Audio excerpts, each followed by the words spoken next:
What's happening, everybody? Welcome to Facemask Fantasy's Week 16 waiver show. Hopefully, some of y'all are still alive in the fantasy playoffs. Hopefully, you've advanced, or if you didn't advance, hopefully you had the bye week, so you didn't have to worry about advancing because you were already playing this week anyway.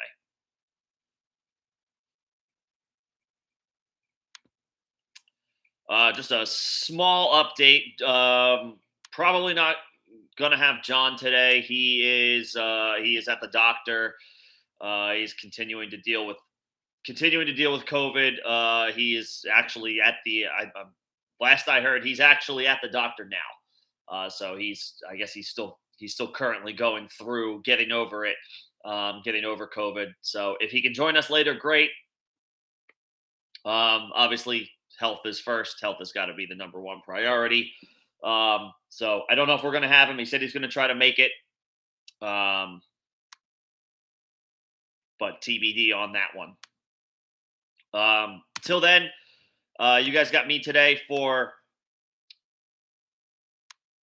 any number of topics of conversation, whether it's you won, and what we're looking forward to next. If you are maybe not in the playoffs anymore, we can talk shop about that too.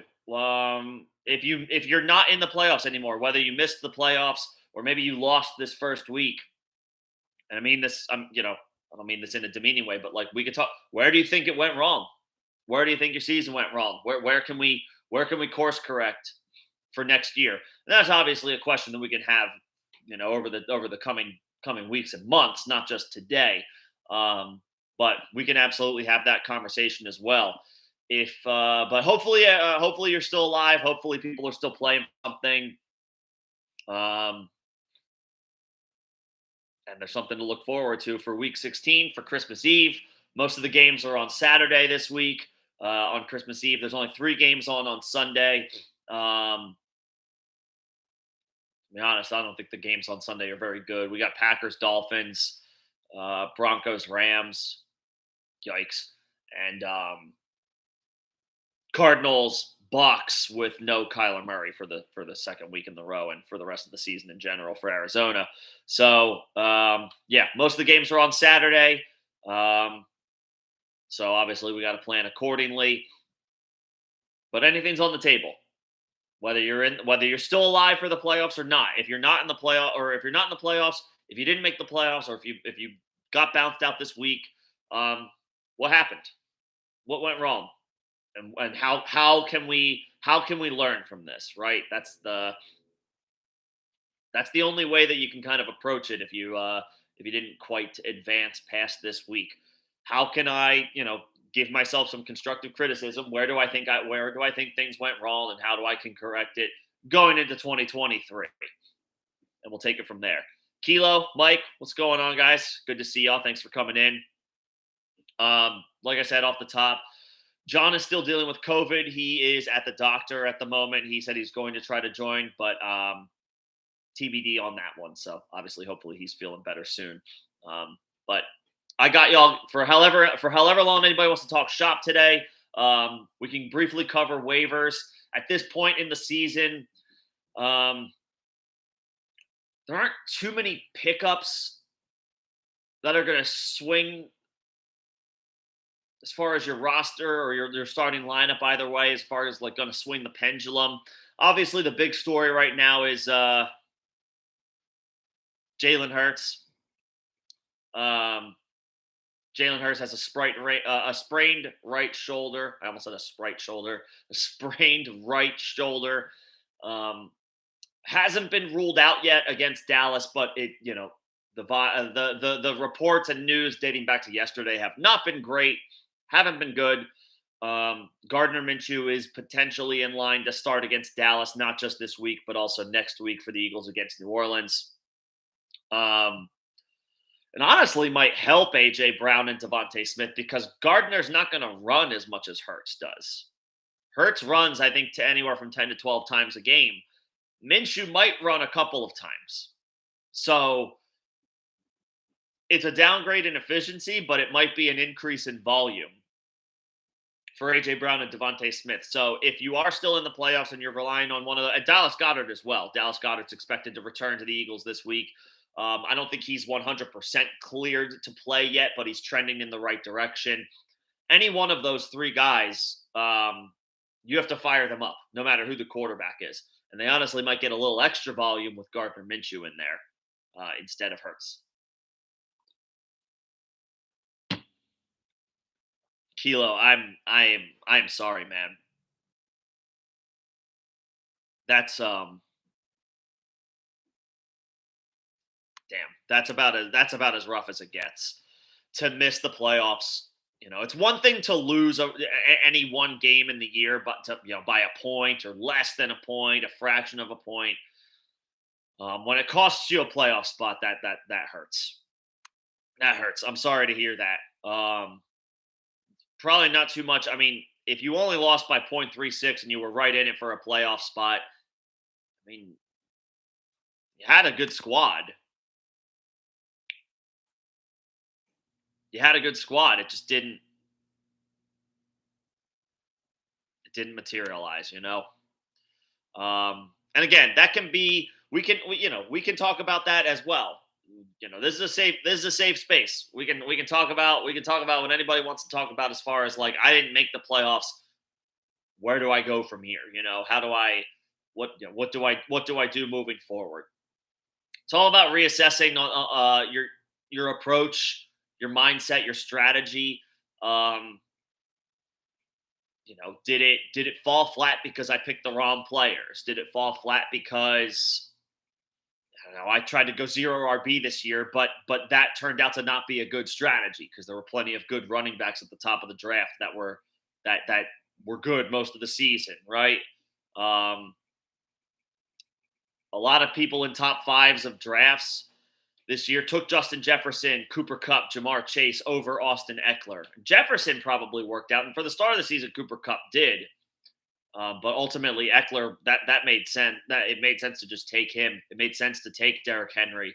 It made sense to it worked out to draft Dalvin Cook. I had concerns about a guy like Dalvin Cook all season long because of potential shoulder dislocation, re-injury, re-aggravation, and here he's played in every single game this year.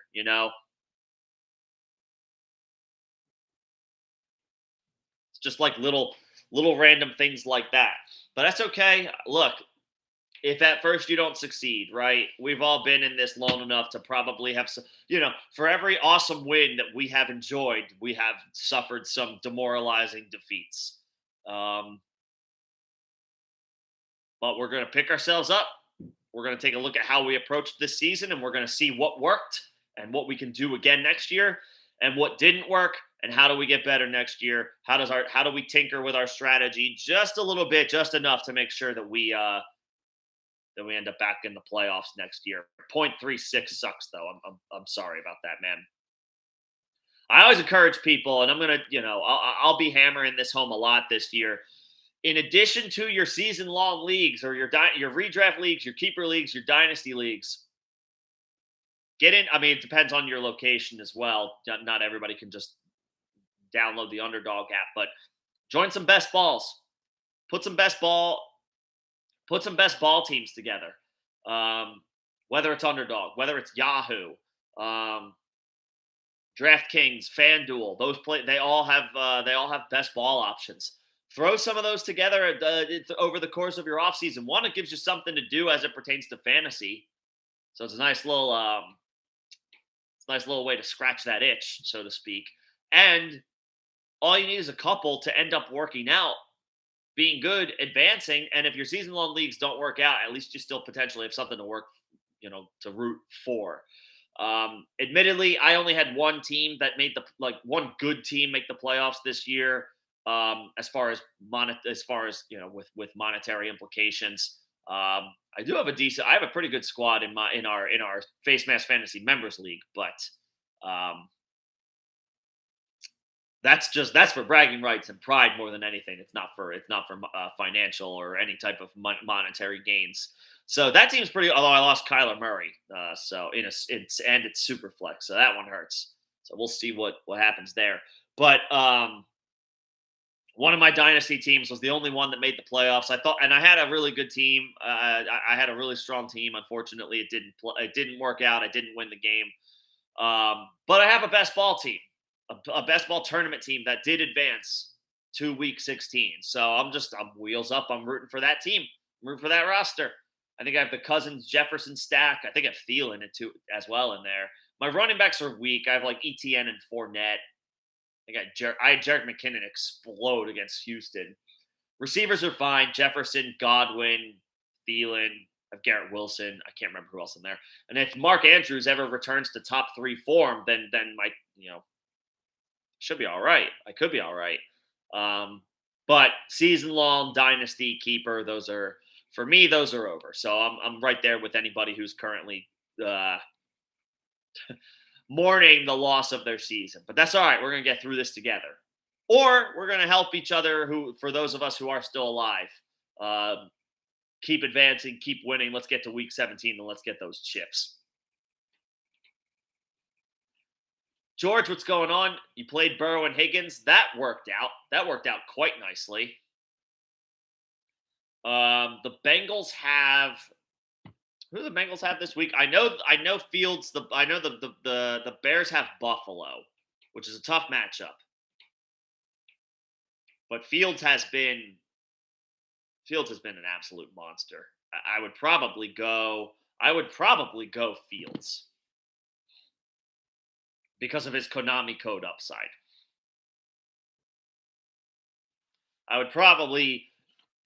My initial thought is to just go Fields. As far as Kenneth Walker, he missed practice today due to the ankle injury. The same injury, I believe it's the same injury that forced him to miss week 14. He then played on a short week last week against the 49ers on Thursday.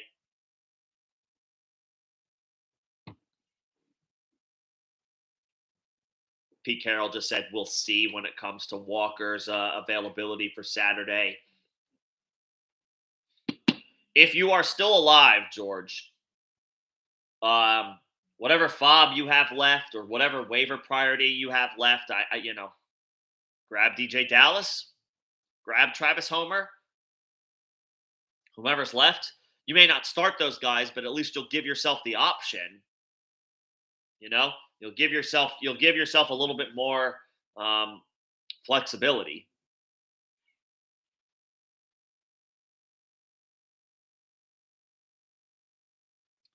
But first day of practice of the week, not practicing, and it's a short week for nearly every single team. Man, like the Packers and the Rams are. Oh no, they both play Christmas Day, because they played on Monday night. So you can't ask them to play on Monday night and then also play on Saturday. So yeah, both of those teams play on Sunday. It's a short week. There's probably going to be a lot more injury management this week with nearly every team playing on Saturday instead of Sunday. So we wait. I mean, this is the equivalent of a Wednesday practice today, right? Because all of the games or most of the games are on Saturday. So tomorrow will be telling. Tomorrow will be telling as it pertains to Kenneth Walker. But out of an abundance of caution, whichever Seattle running back is available, I guess it's unless it was Dallas, he could be. He's questionable himself. There's no update on him.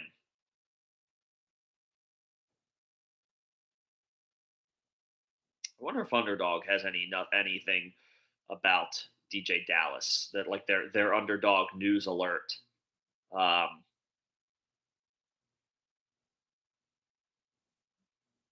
Harris, Corey Davis practices in full. We can also just kind of run through these.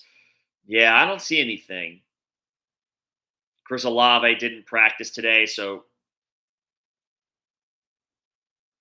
Rashid Shaheed, probably a good look at. It's probably worth giving a look to that to him on waivers.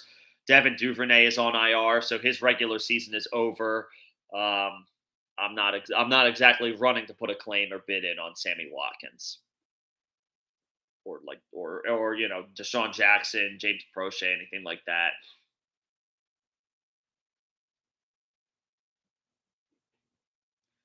Anyway, I guess Homer might be the guy to take a look at if he's available on waivers for Seattle. He had four catches for 25 yards, so his opportunity as a pass catching back goes up if Walker can't go. But again, it's just the first. This is the equivalent of a Wednesday practice. Tomorrow will be more telling about Walker. Kilo. So that's just bad luck, right? Like, what else can we chalk that up to? Running backs get hurt, Um,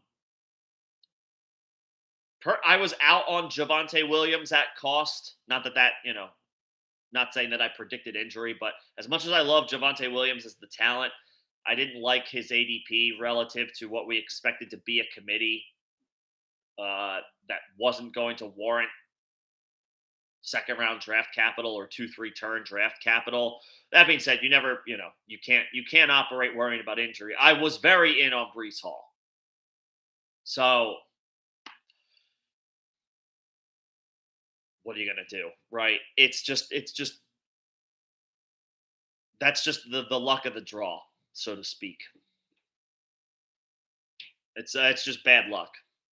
You just hope the only thing you can do in that situation is tell yourself that your fortunes will turn around next year. You won't have bad luck 2 years in a row. There's nothing wrong with your process there. Guys just got hurt. It happens. What's going on, Greg? Good to see you. Sorry to see that you lost. Taylor getting hurt on like the third play of the game again. There's nothing to do other than just like that's the way the cookie crumbles sometimes. There's nothing we can do about it. It's a deflating feeling. It's a demoralizing feeling. But there's nothing you did wrong from a process perspective. It's just how it goes. As far as quarterbacks, Lamar himself is not practicing today, or he didn't practice today. So,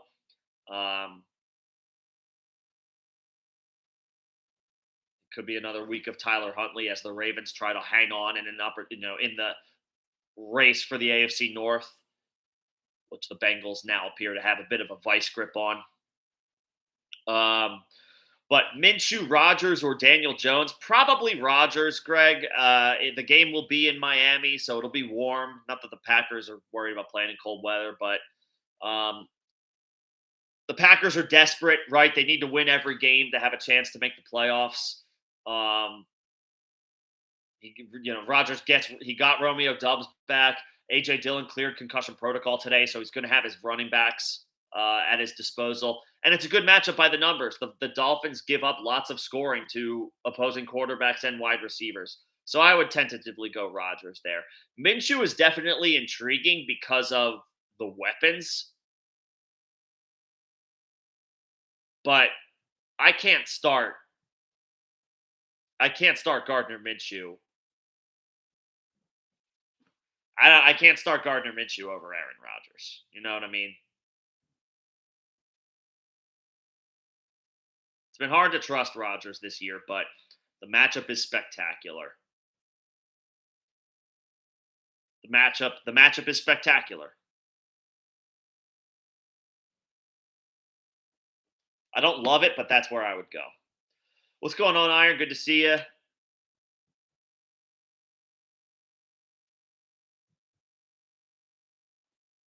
8 semifinals out of 18. There you go. See? Volume is king. Volume is king, boys and girls. And obviously, there's got to be some talent involved in it as well. Iron, not to take anything away, but the more opportunities you give yourself, the higher chances you have at something working out. So, if you don't play in 18 leagues, maybe you only play in a couple, just join a bunch of best balls.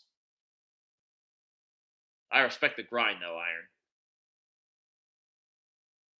Iron. You already know. Modern Dog is on to the semifinals, though. Congratulations. Congratulations. Yeah. For anybody who's just recently coming in, um, anything goes today. If you advanced, if whether you had a bye week or you won your quarterfinal matchup, first of all, congratulations. Second of all, whatever we need to help figure out as far as getting your lineup set for your semifinal matchup. If you didn't win, if you lost in the quarterfinals, or maybe you didn't make the playoffs at all. First of all, if that's the case, thanks for coming in and hanging out all the same. But if you did not make, if you missed the playoffs, or if you're out of it, we can do some constructive criticism today if that helps too. Like, what went wrong? You know what I mean? Like, what happened? Where do you think the season maybe got lost for you? Was it just an injury issue? Do you think maybe your strategy could use some tweaking? Anything goes. This is a safe space. The whole idea is to get a little bit better each and every day from an analysis perspective, from a strategy perspective, all that good stuff. So we can talk about all of that. Hopefully John's able to join us at some point, but he is at the doctor at the moment. He's still dealing with COVID. It got him good. So hopefully he's doing all right. But anything's on the table today.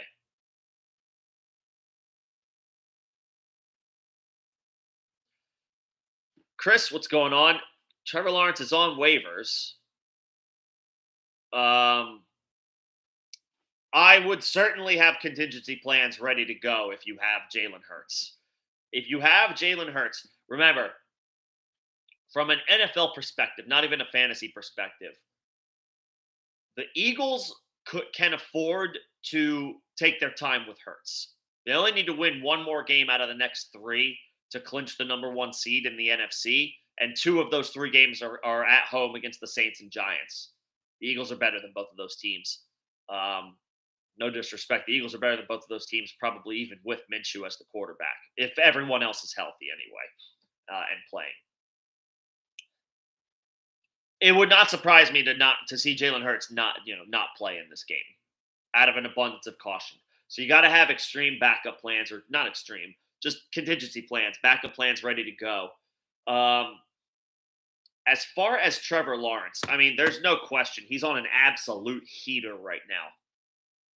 He's on an absolute heater. It's just a tough spot, right? He has to go on a road on a short week to play the Jets. They're a good team. They're a good defense. I think Jared Goff had something like 260 passing yards and 1 passing touchdown.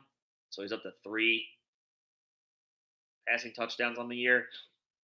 252 and a touchdown. And remember, that touchdown was like a long, broken play to Brock Wright. Not broken, but just like it was a little fluky. Brock Wright, the tight end, caught a pass up the left sideline, made a couple guys miss. It was a little wonky, but it still happened. Lawrence is better than Goff, and has been playing much better than Goff.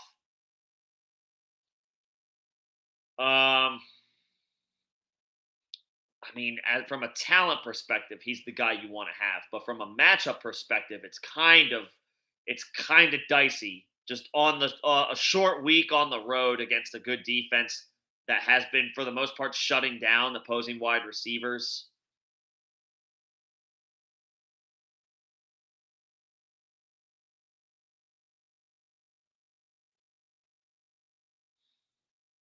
I might go Carr instead.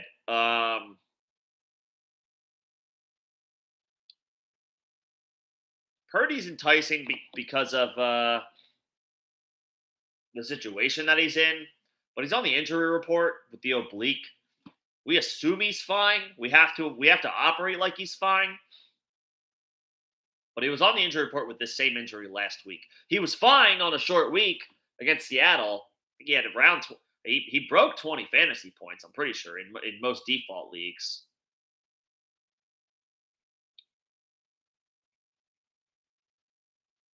But he's also going to be without Debo once again. Debo's expected to miss 3 weeks. This is only going to be the second week of an absence for him.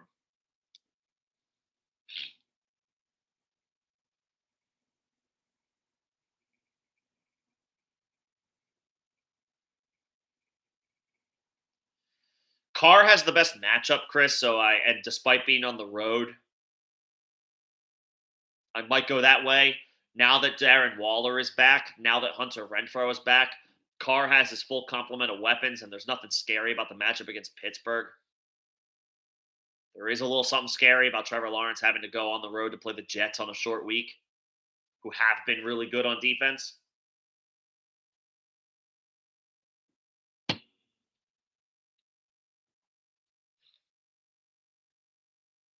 Carr would probably be my go-to. Although if you just want to ride the hot streak, because sometimes you just got to throw that out the window if you believe in the guy because he's on a heater, because he's on a run. I understand, but I'd probably go Carr. Trevor Lawrence in his past few games,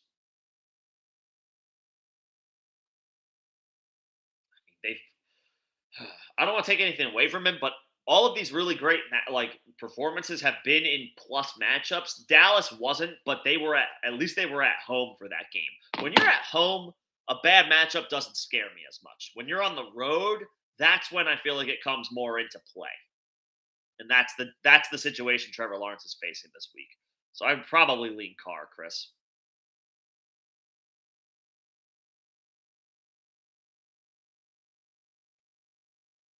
Modern Dog, that's awesome. That's awesome. That's how funny it can be. That's how random it can be. Sometimes all it is you don't even need your team to be good. You just need some lucky bounces to go your way.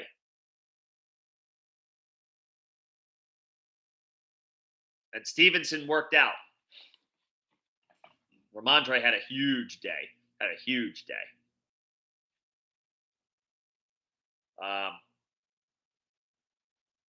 We're going back to the well with him this Saturday at home against Cincinnati. He might catch 10 balls, but hell yeah.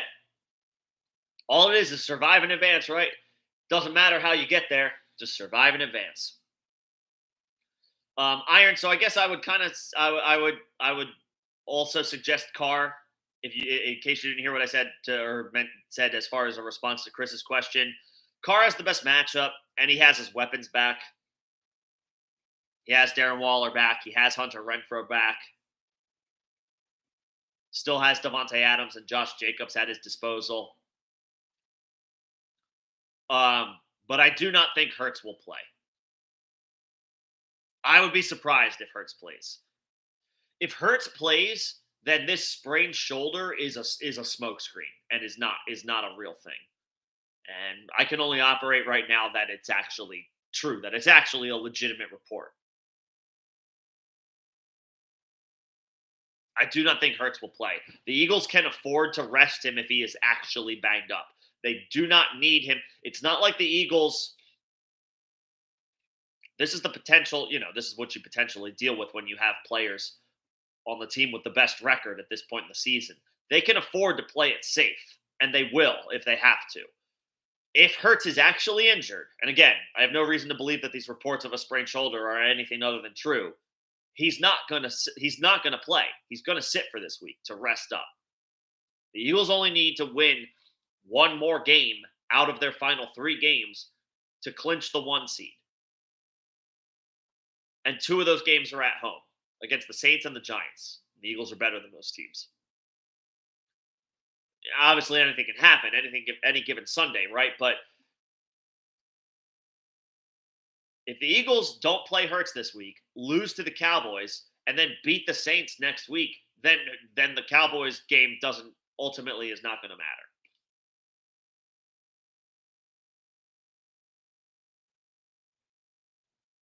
So no, I do not think Hurts plays.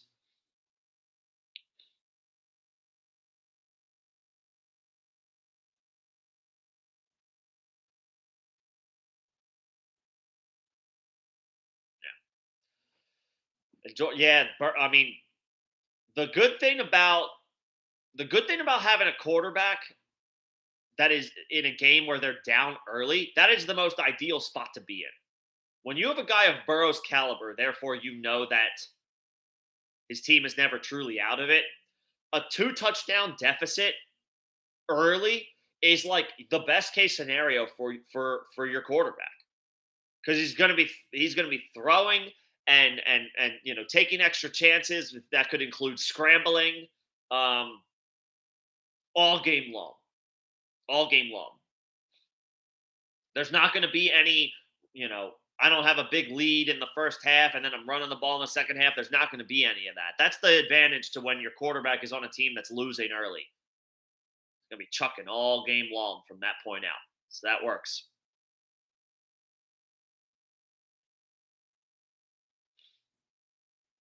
That works. Yeah, I guess that's the other big news that came out of this weekend. Jonathan Taylor's officially on IR. His season is over. It's going to be some combination of Deion Jackson, Zach Moss, and for what it's worth, the Colts did also sign Jordan Wilkins off the practice squad for the rest of the season. So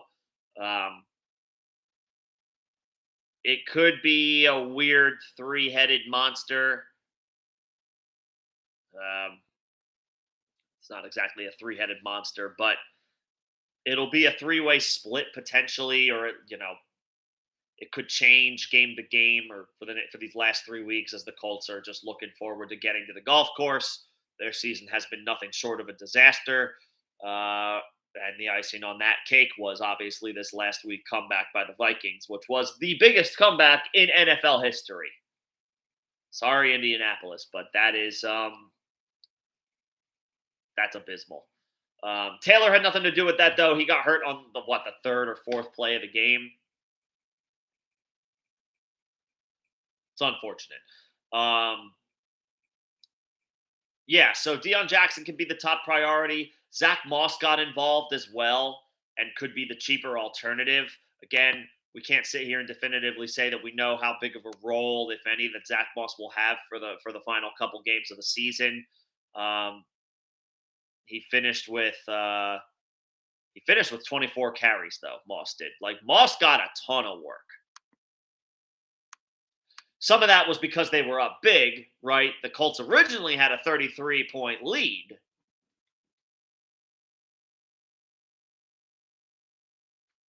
"24 carries is a lot, though.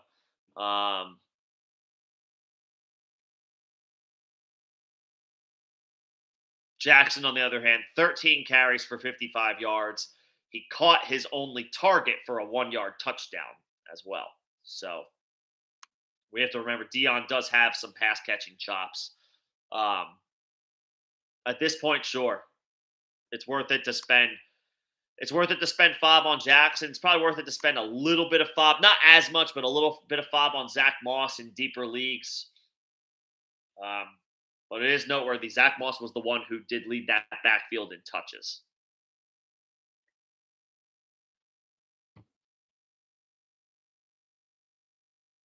And yeah, Nick Chubb is also on the injury report. Did not practice today. They're hopeful he can go this week, but we're not sure. Again, remember, this is a short week for nearly the entire NFL. There's going to be a lot of injury/load management, stealing that term from the NBA. There's going to be a lot of injury management, a lot of maintenance, a lot of load management this week. Everyone's playing on a short week. Tuesday is the normal practice day this week, not Wednesday. There's going to be a lot of guys that sit out of practice today. There's probably going to be a lot of guys that get at best a limited session in tomorrow and maybe don't practice at all tomorrow. It makes this week a bit of a difficult read. If they're not able to practice on Thursday, that's going to be the most telling. But expect a lot of injury maintenance this week. Expect a lot of rest in practice this week. And ideally, we get some clarity for some of these guys tomorrow, but it might take until Thursday.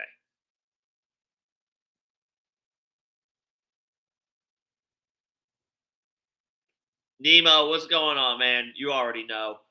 Appreciate you being a member for 8 months. I know you've been with us for longer than that. Yeah, you're Nebo's one of our OGs.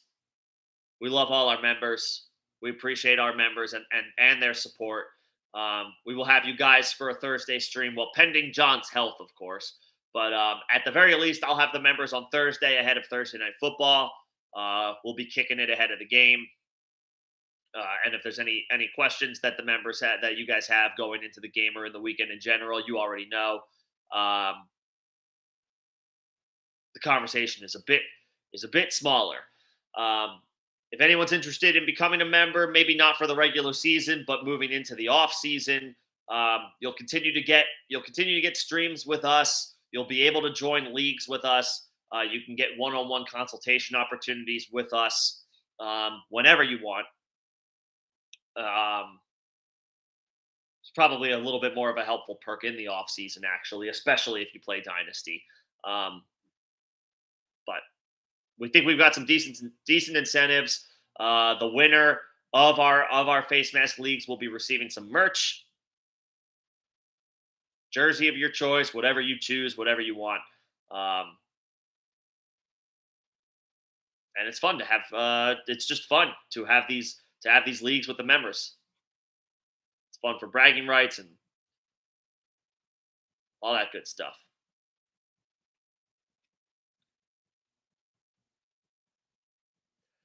Iron, do you drop the Cowboys?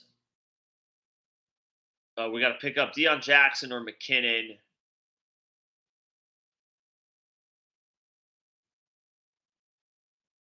I'm not dropping Olave, and I'm not dropping Jamal Williams. The Ravens have Atlanta this week against Desmond Ridder, and then who do they have to finish the season off? They don't play Cincinnati. I know that. Cincinnati, I think, ends their season Monday night. Pittsburgh at home.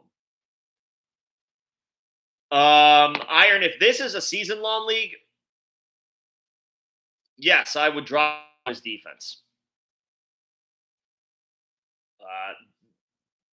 You may be thinking Dallas is a little bit more enticing if it's not Jalen Hurts, if it's Gardner Minshew, and it probably is. It probably is. But this is still a team that's going to probably run the ball a ton. The Eagles are going to run the ball a lot. They're going to minimize opportunities for the Cowboys to take advantage of potential mistakes. At home, you feel good about them against a backup quarterback, but I'm playing Baltimore this week against Desmond Ridder for sure. And then next week, they get Pittsburgh, who, whether it's Trubisky or Pickett, you feel good about their opportunities. So for the rest of the season, I'm between these two. I'm taking the Ravens. So yes, the Cowboys can be dropped. Who's Kansas City have these next couple of weeks? It's a favorable schedule for they get Seattle. And then Denver, whose season is, well, it's been over, but it's certainly spiraling out now. I would go McKinnon, Iron. I would go McKinnon. I don't think we have an update on Clyde Edwards-Helaire. I think he's eligible to come off of IR this week.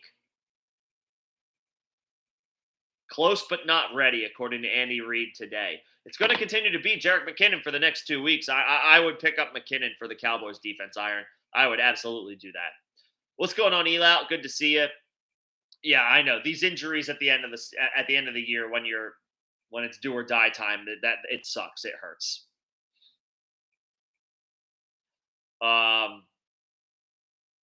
Between the two of Purdy or Minshew, it's a good question to have.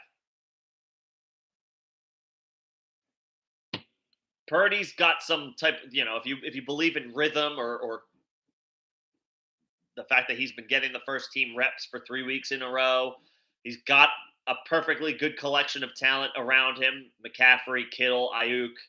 Debo's going to miss for the next couple of weeks, so he's not going to have Debo. But he's got McCaffrey, he's got Kittle, he's got Ayuk. Minshew has A.J. Brown, Devontae Smith. Gets Dallas Goedert back this week, and he's also got Miles Sanders. Neither one of these guys is going to run a tremendous amount.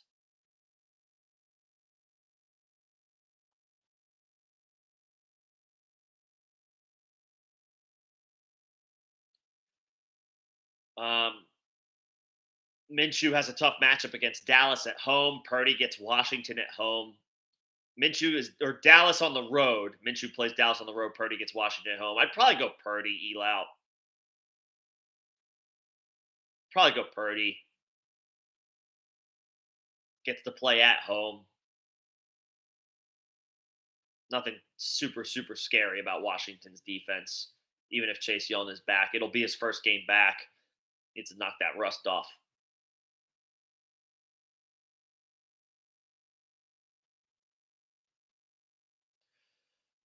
And then Greg, as far as like your starting options,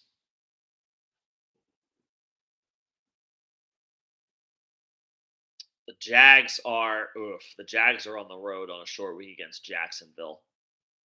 But you might have to fire up ETA. Well, you have Pacheco. Well, you're firing up Pacheco at home against Seattle. You're firing up Pacheco.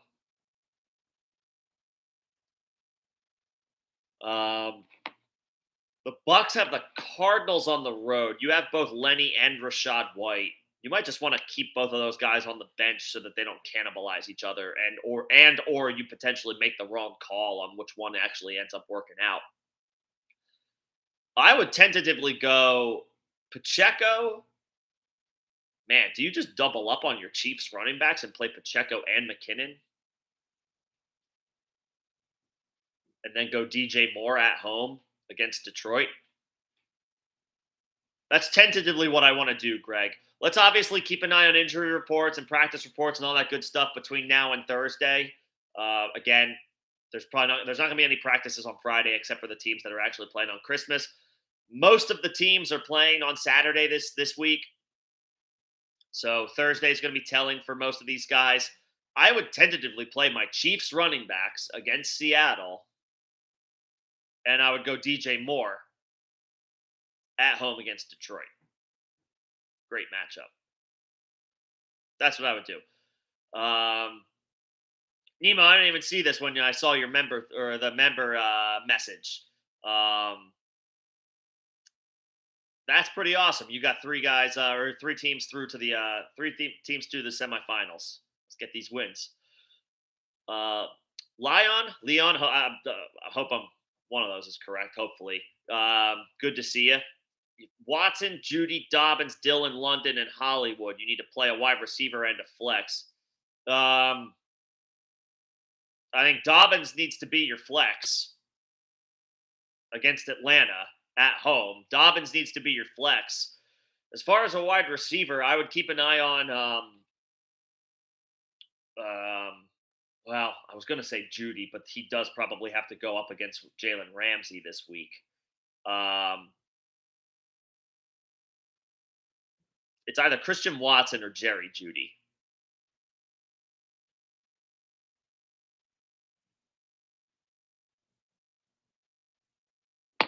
I might go Christian Watson.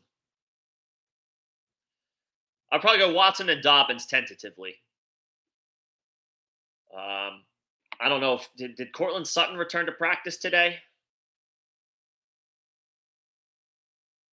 List is questionable. Potentially available in week 16. Yeah, I mean, I think Judy is the team's wide receiver one, even if Cortland Sutton is healthy. But obviously, if Sutton is healthy, that takes opportunities away from Judy. I would go Dobbins and Watson. Watson as your wide receiver and Dobbins as your flex. Luis, I'm glad to see you got the 1 seed, man. Nicely done. Congratulations. Happy we could help with that. But you built the team. Give yourself the credit. Should you start Darnold? I don't want to start Russ. I would play Darnold. The Panthers are playing the Lions at home. The Lions are on a roll, but also their secondary is still very beatable. It's a good spot for Darnold, actually, I think.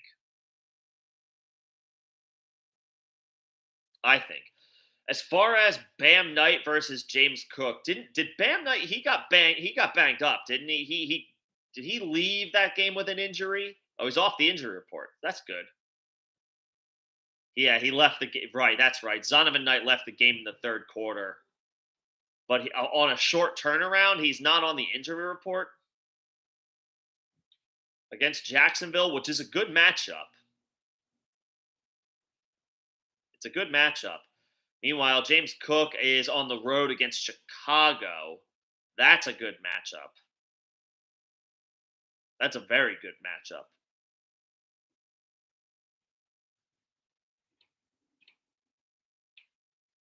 I might go James Cook. I might.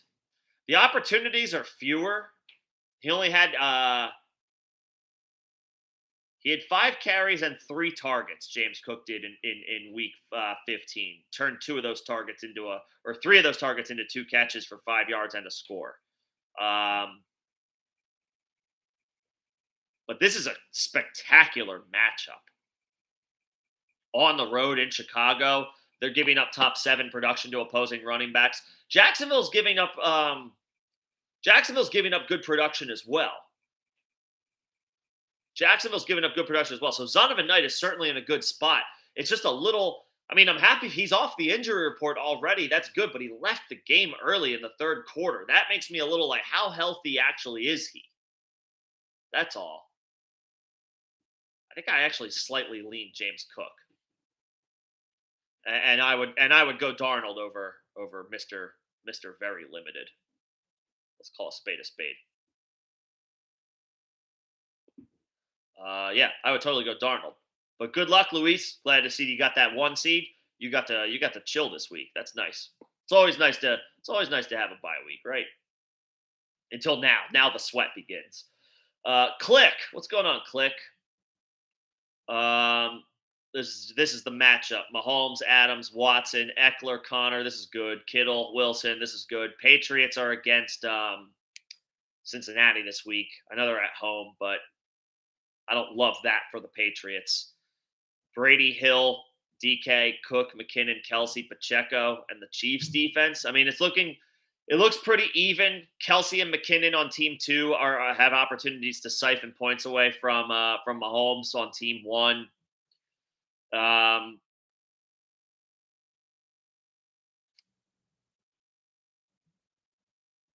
might give a slight edge to team 2. Team 1 has Eckler and James Conner is a better tandem of running backs than Dalvin Cook and Jerick McKinnon. But I'd rather be relying on DK Metcalf than I would Christian Watson. Watson's been spectacular, but I can't disrespect DK like that. I'd rather have Hill and DK than Adams and Watson, especially now that Adams is going to still be the top dude. You don't worry about Devontae Adams. You start him every week, but he had a quiet game with Darren Waller and Hunter Renfrow back. It's not going to be the case every single week, but just in a vacuum based on these 2 teams, these 2 matchups, I'll give the slight edge here to Hill and Metcalf. I'd rather obviously have Mahomes than Brady. Brady's very mid this year when it comes to fantasy. Mahomes is way better than that. But his number 1, but team 2 has Mahomes' number 1 receiving threat in Kelsey. So that's a big swing for me.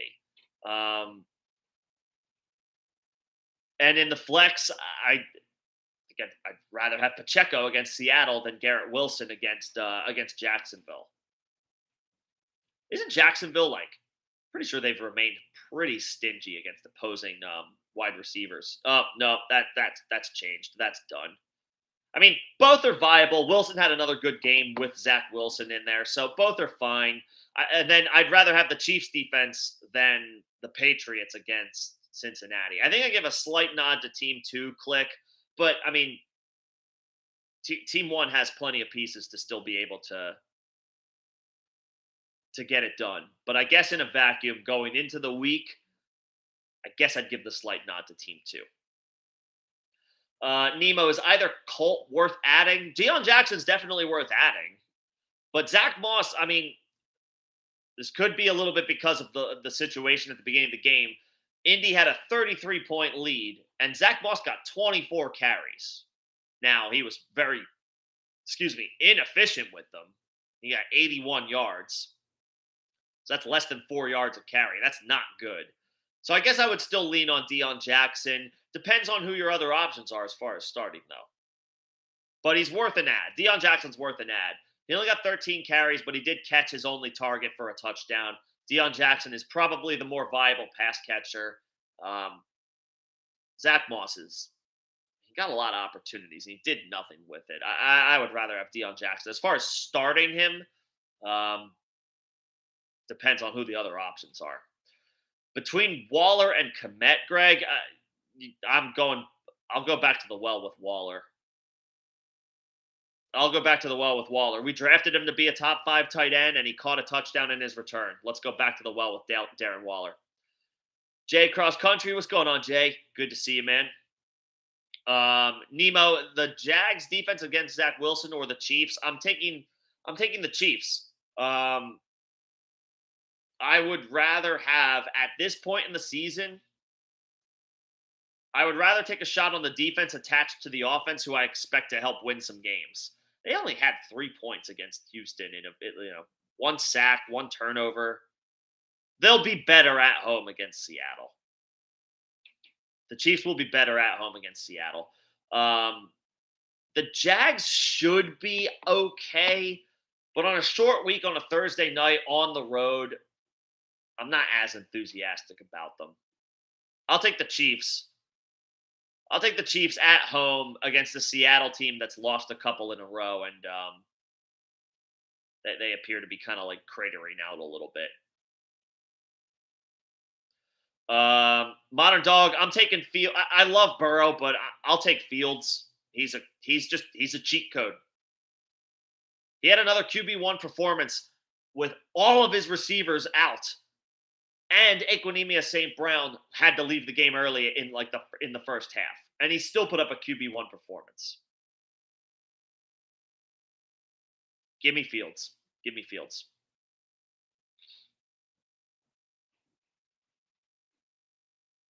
Yeah. No, that's well said.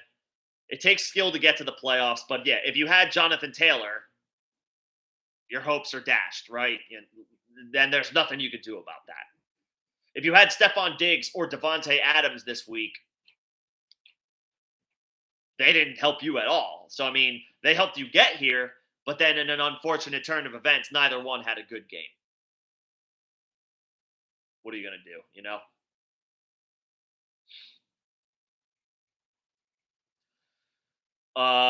DJ Duvernay, what's going on, DJ? If Lamar, I would say potentially your best option here is Darnold. The Lions are gettable. Look, Zach Wilson just threw for over 300 yards against these Lions, and he's got another really good matchup against Jacksonville this week.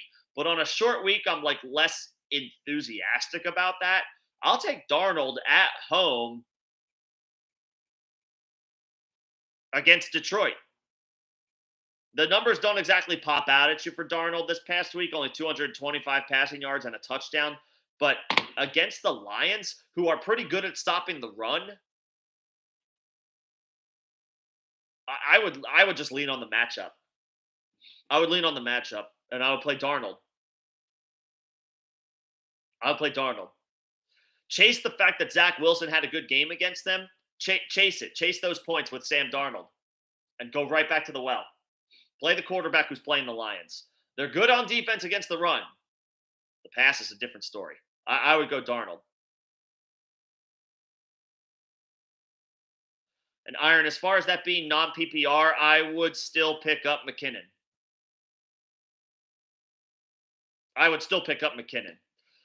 Andy Reid, a couple hours ago, said that Clyde Edwards-Helaire is not ready to return yet. He's close, but not ready.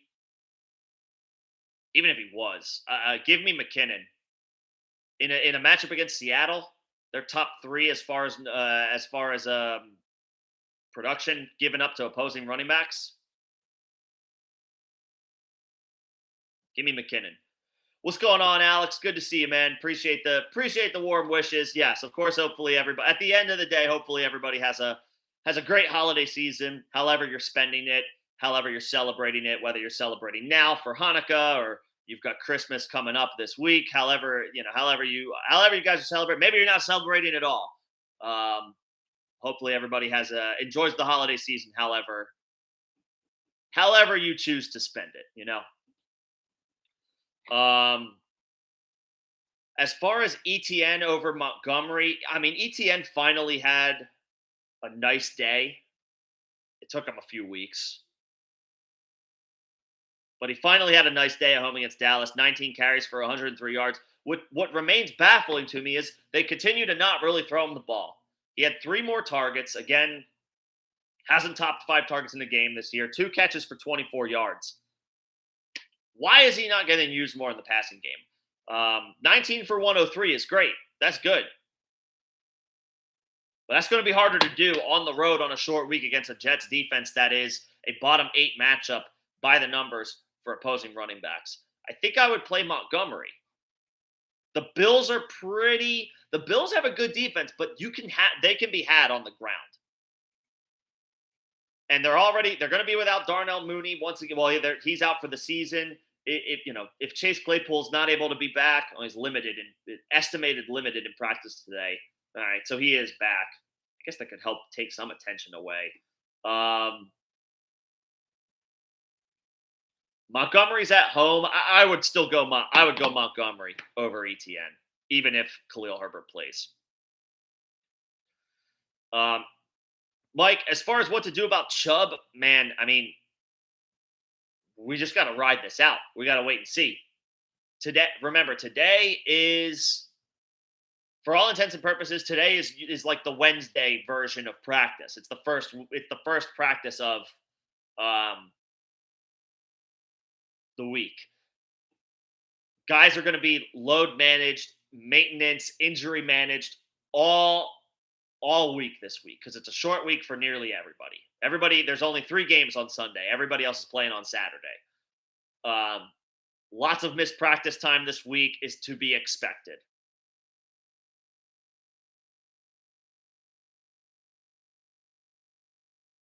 So, I mean, you could pick up. I mean, if you want to pick up D'Ernest Johnson, because I know Kareem Hunt's already owned. You may not necessarily want Kareem Hunt anyway. But if D'Ernest Johnson is out there, you can try to take a stash and hope on him. But there's nothing else we can do about Chubb at this point except to just ride this storm out. Just hope for the best. B, what's going on, B? Congrats on making the playoffs. Do we start Mark Andrews or Juwan Johnson? I think I have to go. I know Juwan just had a 2-touchdown game, but I got to go back to all reliable. I got to go back to Mark Andrews. I know it's not been good. The past few weeks have been a struggle for Mark Andrews, but he's going up against the Falcons at home. Falcons give up top 10 production to tight ends on the season. The Cleveland Browns are Juwan Johnson's opponent. They give up bottom 5 production to tight ends on the season.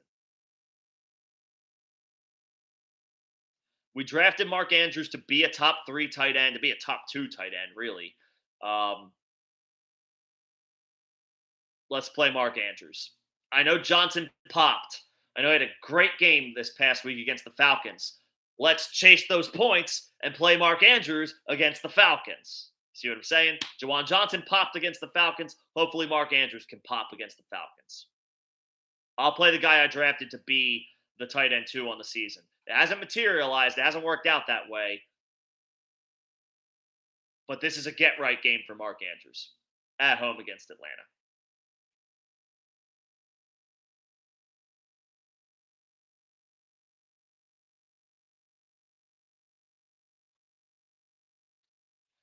Tim Shields, what's going on, Tim? As far as these running back options, you're playing Montgomery. You're playing A.J. Dillon. And I guess I would play Latavius Murray as well.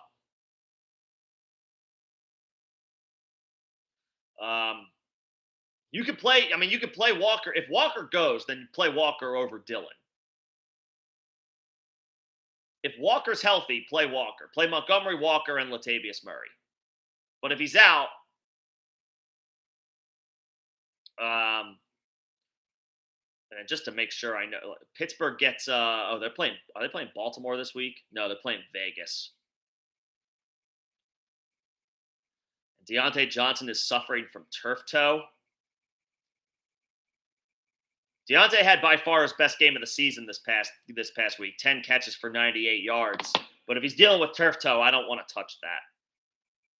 I would go Montgomery. I would go Walker if he's healthy, and I would go Latavius Murray. If Walker can't go, AJ Dillon cleared concussion protocol.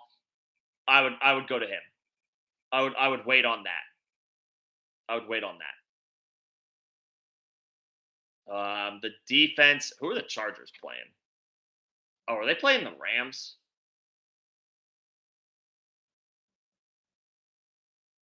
No, they're playing Indianapolis with no Jonathan Taylor. Cleveland gets New Orleans at home.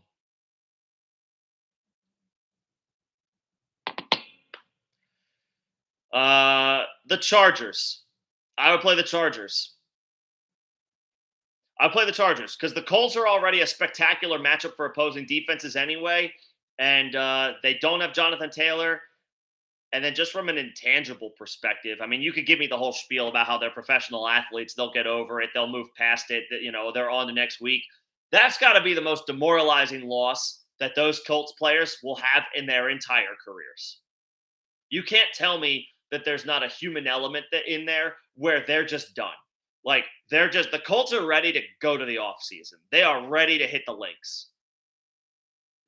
Right? The Chargers are still playing for something. I would play the Chargers.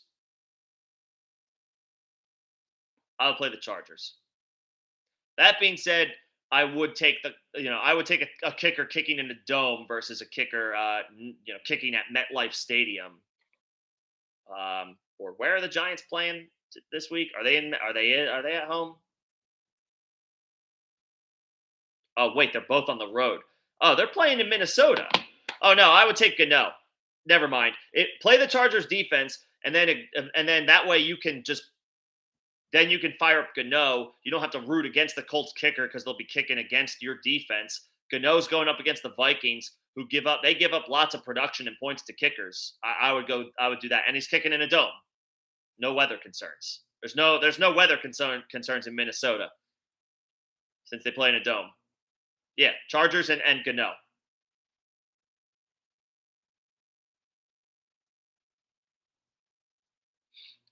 Let's see.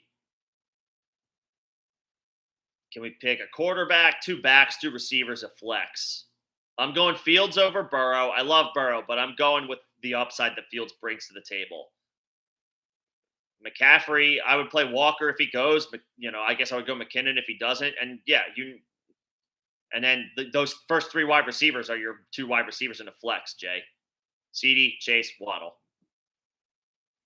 That's it. Fields, McCaffrey, Walker if he plays, McKinnon if he doesn't, CD, Chase, Waddle. Hollywood is like pretty much a drop at this point if you need the space.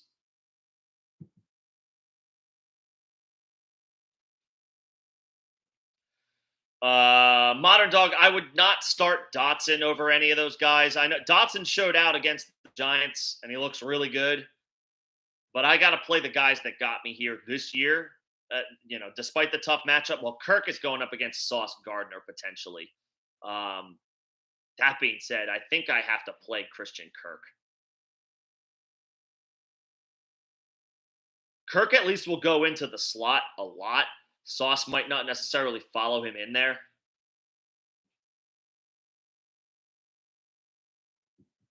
Yeah, I got to play Kirk. I got to play those 3 receivers. I got to play Kirk. I got to play Pittman. I got to play Wilson. I can't play those other guys. I got to play those first 3.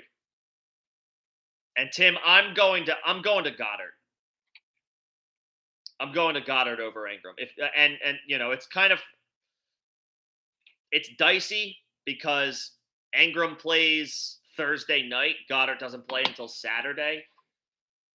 I guess what I would do is I would keep an eye on practice reports with Goddard. He's activated. Oh, it says he will play. Yeah, I'm playing Dallas Goddard. I know Ingram is on an absolute tear right now. If you choose to start Ingram, that's fine. That's your call. I know he's been playing very well recently. I would personally go to Goddard. I would personally go with Goddard. Oh, I didn't realize John is in here. John's helping out the chat. John, hopefully you're hopefully you're feeling better, man. I know COVID's a bitch. Hopefully, hopefully we got some good news on the other side of the doctor's appointment. Um, Dustin Truon, what's going on, Dustin? Godwin, Metcalf, Miles Sanders. The Bucks are on the the Bucks are on the road against Arizona. Seahawks are in Kansas City, and the Eagles are playing the Cowboys. The first two. They might run the ball more. The Eagles. They might run the ball a lot more this week with the backup quarterback in, but it's not a good matchup. Give me those receivers. Give me Godwin. Give me DK.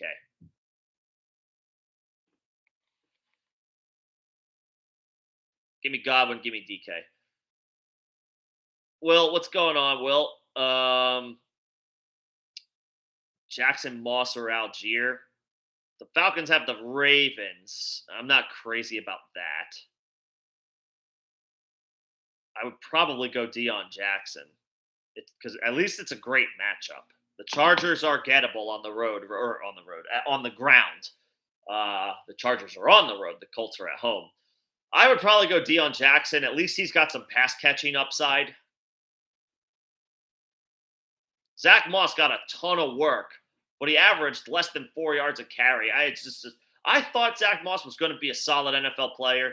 That has not come to fruition. Now, 24 carries is 24 carries, but he turned it into a very boring, inefficient 81 yards with a 33-point lead. You mean to tell me he couldn't rip off like one run? I know Deion only got 14 touches, but he's the one with the pass-catching chops.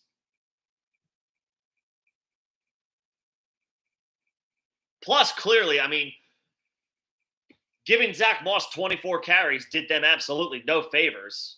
Or they were trying to kill clock by the second quarter. That didn't work out. I would probably go Deion Jackson. Algier had a nice day, but going on the road against Baltimore, I worry. With Ritter in there,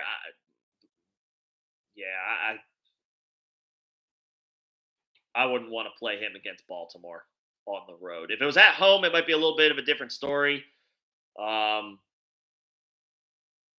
don't think I want to play him. I don't think I want to play him against the Ravens. It's just not a good matchup. And I would worry about, Baltimore's offense looks really bad. They couldn't, like, Tyler Huntley couldn't get anything going against Cleveland. But then to that point, they should just run the ball as much as they possibly can. Now, I don't know what type of load J.K. Dobbins can handle right now. Maybe they're easing him back in on purpose, but if they want to stay on the field, they can't do it by throwing it. They can't do it by throwing it. So they should be running the ball a ton. That in theory, that shortens the game, shrinks the game. Algier's opportunities become fewer. I would play Deion Jackson. At least he's at home. Taylor's gone, and it's a great matchup. It's a great matchup. I would personally go Deion Jackson.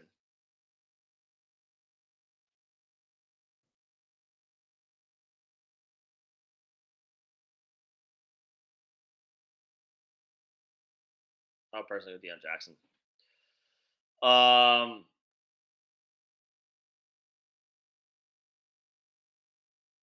Iron, I would not bank on Hurts this week. And that goes for anybody for that matter. I would not be banking on Hurts this week.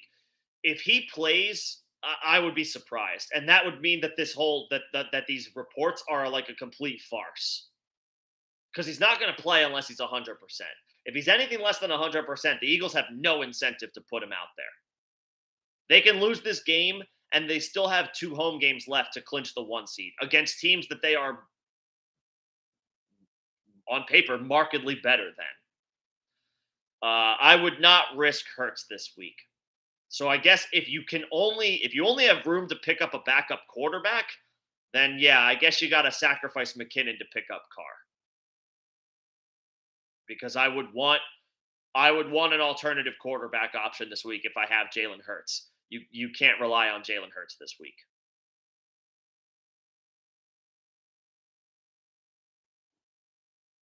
If he ends up playing, great, fire him up. But we need to operate right now like he's not going to play.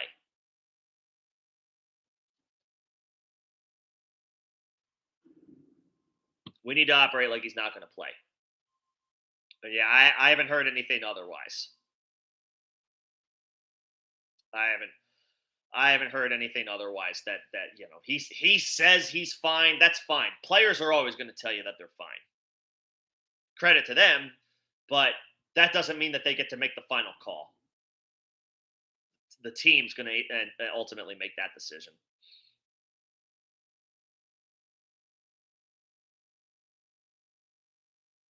So yeah, haven't heard anything otherwise.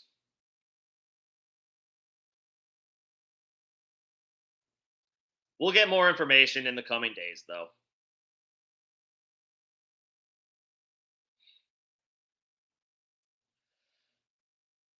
Let's see.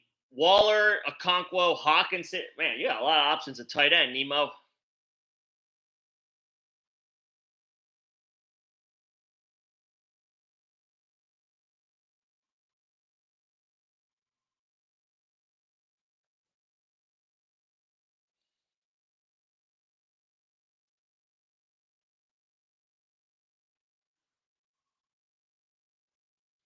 Between Waller, Okonkwo, Hawkinson, and Jawan Johnson, I would not play Jawan. I know he popped. I wouldn't chase those points.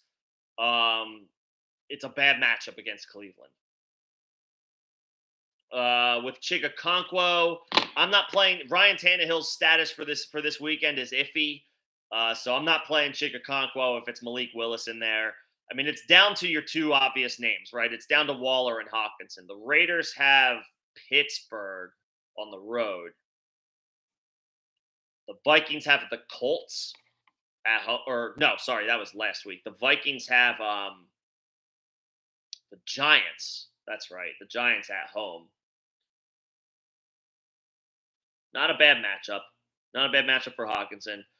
Not as great of a matchup for Waller. I guess I would slightly lean Hawkinson, Nemo. I'll give the slight nod to Hawkinson. It's a good matchup against the Giants. The Vikings should have success at home. And they're of course riding a high right now after the win that they were able to steal on Sunday or on Saturday against Indianapolis. So I would ride that momentum. I would play. Yeah, I'll take Hawkinson of those options.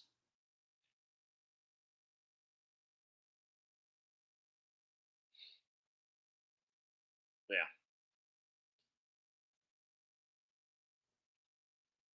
John's doing his thing in the chat. I see that you recommended Algier over the Colts running backs. I mean, as far as Algier versus Deion Jackson versus Zach Moss, I just worry about that matchup against Baltimore on the road. I don't like that matchup against Baltimore on the road. They're a bottom six matchup in running back as far as opposing points allowed to opposing running backs. Whereas the Chargers are still a top 8 matchup for opposing running backs. I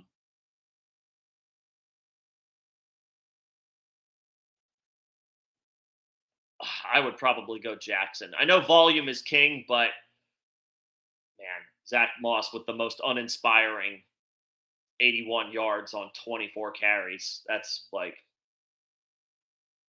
I mean, 8 points is 8 points, but that's about as boring as it gets.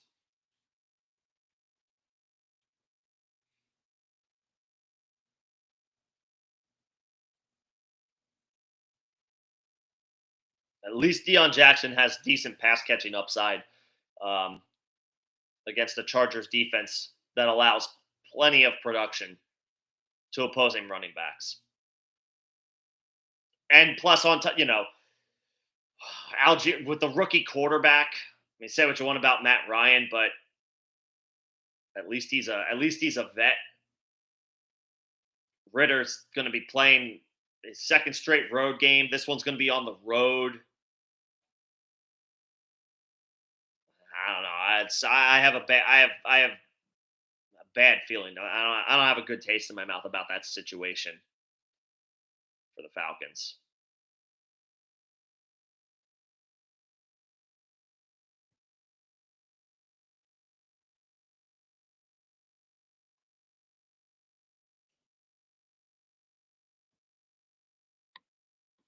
Um, let's see what else do we got here. Greg's got a defense question. I'm just checking to see if John attempted to answer. John, we were getting a little bit of detail about the Algier question. I don't see anything. Okay, I would go. So Denver's playing the Rams at home, so that's enticing. Tampa Bay's on the road against Arizona. Who is Colt McCoy even going to play?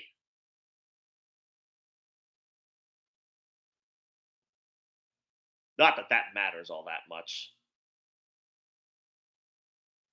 Considered day to day, that means nothing.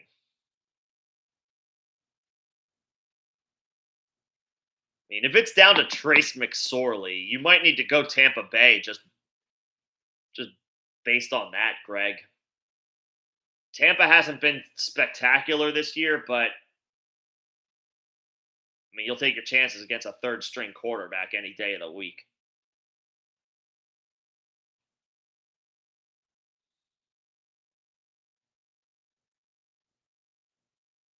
Denver's on the road in LA at this point. I mean, I guess I'm not really worried about Baker Mayfield, whether it's at home or on the road. Denver is on a bit of a decent run on defense recently. Just last week against Arizona, the team that Tampa's playing this week, I mean, 3 sacks, 3 interceptions. Man,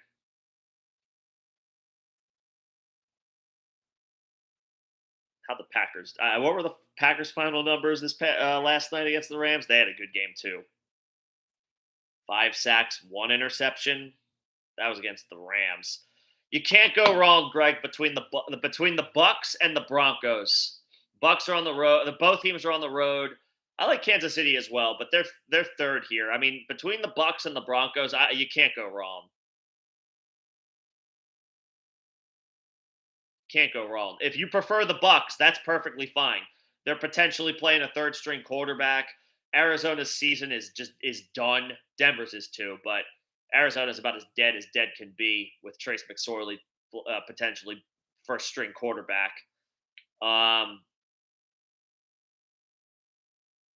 The Rams have a weaker complement of weapons though than Arizona. That's the only thing. At least Arizona still has DeAndre Hopkins, Marquise Brown, and James Conner. The Rams are down to Cam Akers, who had a nice night on Monday night. Cam Akers, Van Jefferson, Ben Skoranek is out for the rest of the season. So they're down to Van Jefferson, Tutu Atwell. Is it Brian Powell? Something like that. No, sorry, I don't know his first name off the top of my head. Brandon Powell. That almost sounds more correct. Yeah, I mean, the Rams their offensive line is, both teams have bad offensive lines. The Rams might be worse. I guess I might give a slight edge to Denver, but honestly, if you're feeling Tampa Bay, that's fine too. That's fine too. I would play Pacheco of all 3 of those options though against Seattle. Seattle gives up top 3 production to opposing running backs. I would probably play Pacheco at home. I'll take that.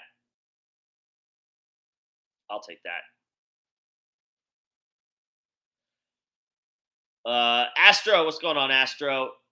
Broncos, Cowboys, but okay, so we kind of just got so I kind of just went over that, Astro. Hopefully you heard some of that because the Greg had a similar defense question.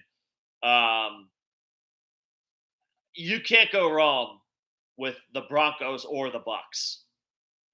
Truly. The Broncos are going up against a decimated Rams offense that can't wait to get to the offseason. And honestly, you could say the same thing about the Cardinals. The difference between the Cardinals and the Rams is, at least for the Cardinals, they still have James Conner. They still have DeAndre Hopkins. They still have Marquise Brown.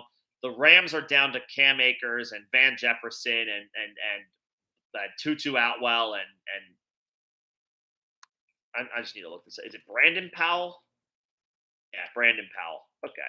All right, I got it right without looking it up. So, I mean, Arizona still has their starting weapons. The Rams don't. And then between Trace McSorley and Baker Mayfield, honestly, this is how, just take your pick. You can attack either one of them. If you prefer the Bucks, play the Bucks. It's a great matchup. If you prefer the Broncos, play the Broncos. Like, you can't go wrong with either one. My answer is yes, grab one of them. Put in waiver claims for both. Hopefully neither one is too expensive.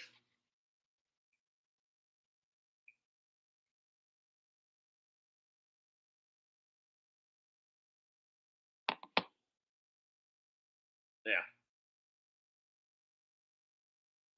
But you can't go wrong with either one.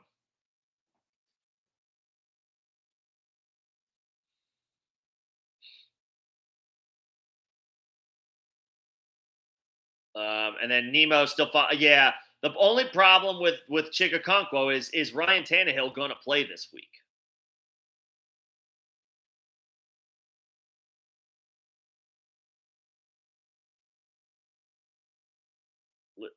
Estimated didn't practice today. Could miss time due to the ankle injury. I'll give Tannehill this. You can't take away the fact that dude is tough. Say what you want about Ryan Tannehill, but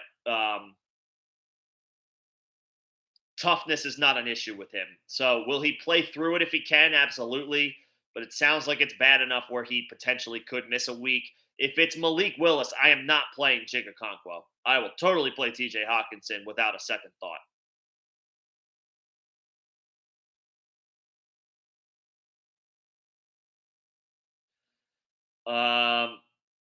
Iron. So again, I would pick up the Broncos. I would pick up the Broncos over the Jets. I mean, the Jets are definitely enticing at home on a short week. They should be just fine. But I want the defense, the good defense who's playing Baker Mayfield versus the good defense that's playing Trevor Lawrence.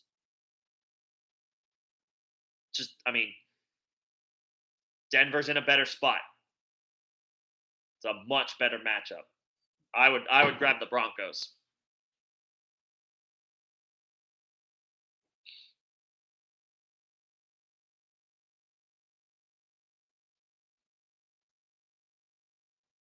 I would play the Broncos. And yep, I would play Hawkinson over Okonkwo. Yeah, no need to overthink it. You can get cute if you want to, but don't overthink the decision.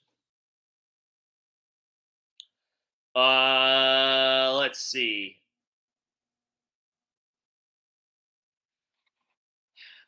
Astro, as far as Dalton Schultz, he didn't do anything this past week, and it's another tough matchup against the Eagles.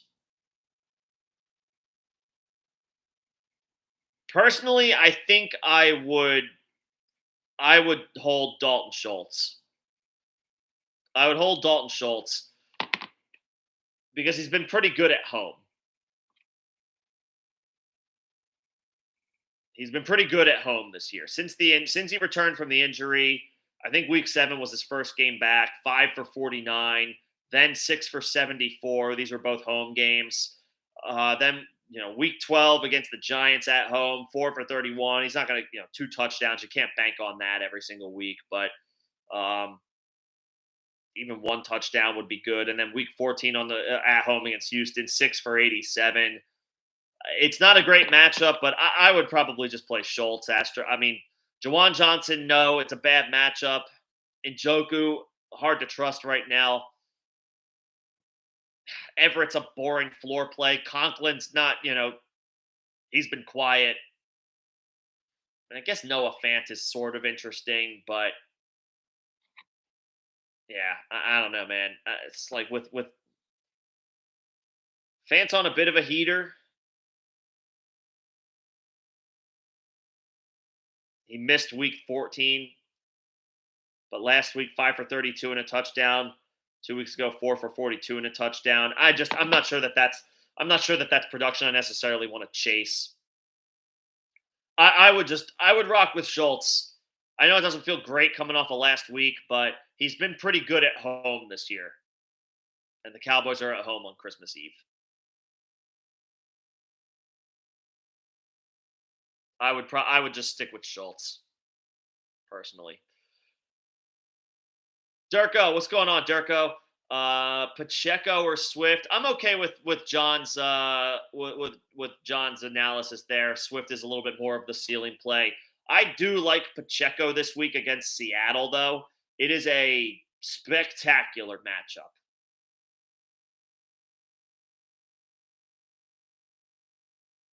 It's a good matchup for Swift by the numbers as well. Um, and he did all right. 8 for 52, caught 5 of 9 targets for 23 yards. Like, that's pretty good. That's pretty good. Swift, I guess, is the ceiling play. I think I might lean Pacheco, though, if I think I can play it safe. That matchup against Seattle is great. But yeah, I'm okay with if you think you need to swing for the fences, I'm fine with Swift. Either one should be good, though.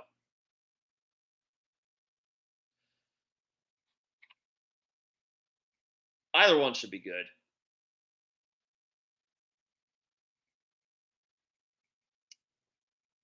JD78, what's going on, JD? How are we feeling about picking up KJ Osborne? Yeah, I mean,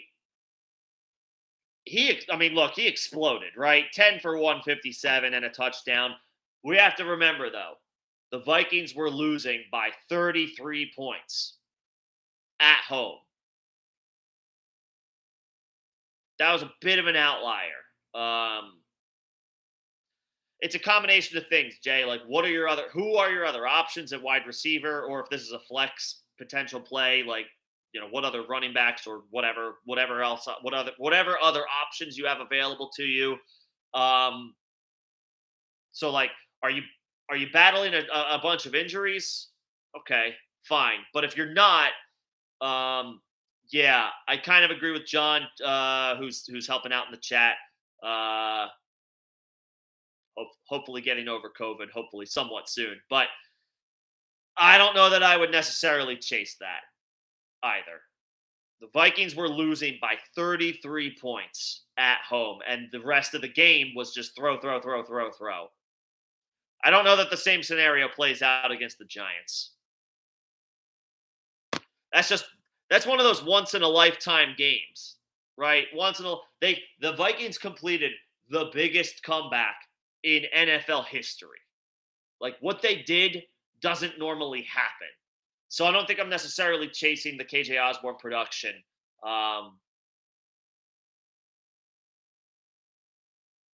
He had a great game, but I don't know that I necessarily would chase that. If you have Evans and Judy, I'm going back to the well on those guys. I'm going back to Judy, even if Cortland Sutton is back, because the proof is in the numbers. Jerry Judy produces just fine and normally outproduces Cortland Sutton even when Sutton is out there. You have Cousins as your quarterback, and I love stacks. I love putting stacks together. I'm not creating a Cousins Osborne stack at the expense of sitting Mike Evans or Jerry Judy.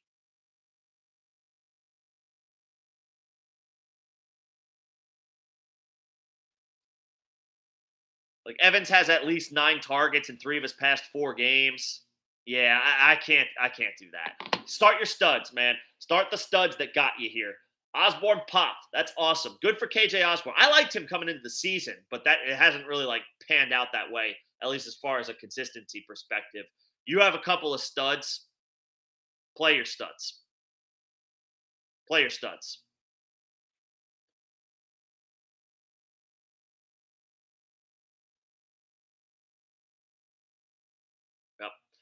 And Durko, we got another flex question: Mike Williams or Walker?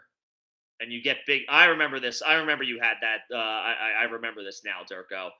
Um, you have Herbert. Stack him with Mike Williams, and you get big plays. Mike Williams is a walking big play waiting to happen. Walker's on the injury report. Walker might not even play.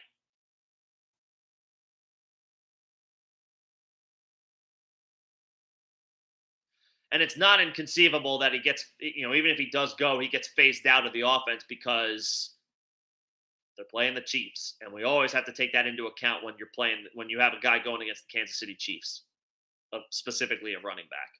Like this could be a DK Metcalf game where he eats all the targets. I guess Walker could see a little bit of extra usage in the passing game if Tyler Lockett is out and they're trailing, which I guess at this point would be expected. Again, we're playing Kansas City. But I would play Mike Williams, especially if you have Herbert. And if you can play Dobbins and Stevenson, play both of them. If you can only play one, I guess I would play Stevenson. And you already know what to do with Chase and Hill. Those guys aren't coming out of your lineup. Jay, no problem. If you have any other questions, let me know. We are close to the end of the chat. I don't know if John, if John has any other talking points that he wanted to bring up or get to before the end of the stream. We will be winding this down a bit shortly. Obviously, any questions that come up between now and and whenever we call it, we will of course address. If we don't get to your question, if you're not in the Discord, it is the second link in the description of this video. Evergreen invite. Great group of people over there. Great community that we have building in the Discord. You crowdsource your questions. Members get extra access to us in the Discord. Something to consider. But before that happens, Mega Brick has a question about redraft. What other options are there to pay attention to football if you're done with redraft? Yeah, I mean, John kind of just that's kind of the really simple answer there. There's a couple. Well, first of all, there's a couple of things. Yes, Dynasty is obviously the easiest way to stay involved all season long. The season doesn't end if you play Dynasty.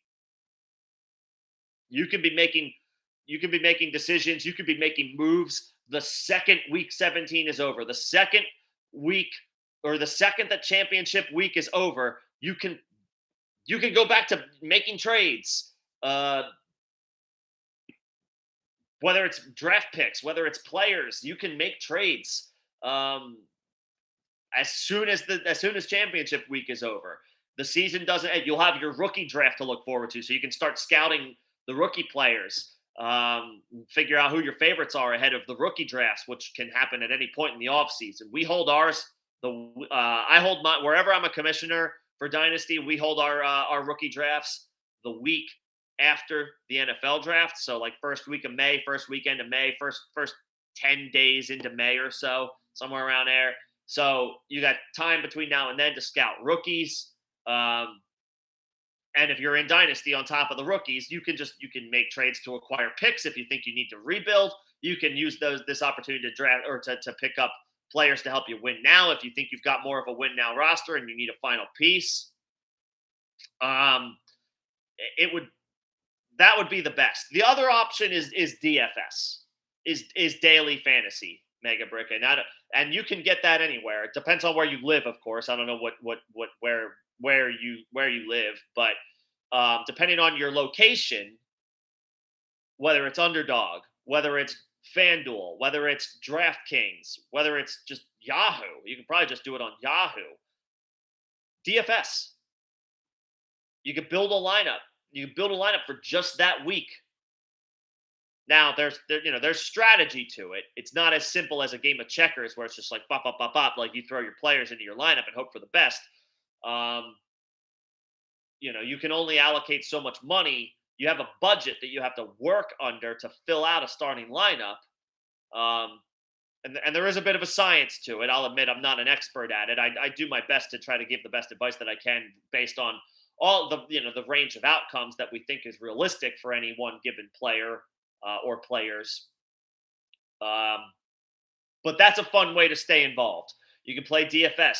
You can play playoff contests. Again, underdog fantasy. It depends on the state that you live in, or if you don't live in the United States, this might not be an option. But if you do live in the United States, which most of our followers do, not all of them, but a lot of them, then underdog is a great option to play playoff contests. You can draft. You can draft other teams in there. You can draft multiple teams, like $5 entries over the course of 1 week or the entire playoffs, the entire NFL playoffs. There are multiple options to continue to play and pay attention to football as it pertains to fantasy, whether it's DFS between now and the Super Bowl. And yes, you can do DFS for the Super Bowl. You can do drafts for the Super Bowl, or just this week, just next week, any one playoff week. It can be a lineup. It can be pick'ems. You can choose, I'm picking a parlay of a collection of players to hit certain benchmarks or maybe not hit certain benchmarks if you think they're too high. There's plenty of ways to stay involved and to get involved. I would suggest Mega Brick. If you don't have an immediate means to play Dynasty, obviously hit up your friends, talk to your friends, see how interested they are, or whoever's in your inner circle as far as fantasy football. Check on a Dynasty league. If your friends aren't interested, go on Reddit. Go on the fantasy football subreddit. There are people starting Dynasty leagues all the time. All the time. So there's lots of options. There's lots of options to continue to play fantasy, even if your redraft season is over. Hopefully that helps. But there's plenty of good options.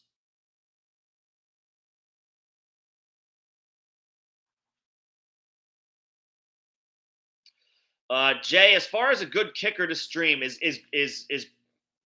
not crazy about this, but it could be it could be worse. Is Graham Gano out there? There's a decent chance he got dropped. He had a bad game week 14 against Philly, and then he had a pretty nice day this past week against Washington. Now he goes up against the Vikings, who give up the most points to kickers on the season. Like, is Graham Gano out there?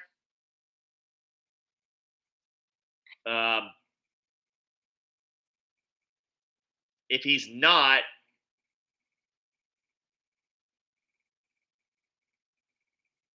I don't want to say Cameron Dicker for the Chargers. He's been all right. He's been okay, but I'm not crazy about him. Okay, you have a claim in for him? Yeah, get Gano.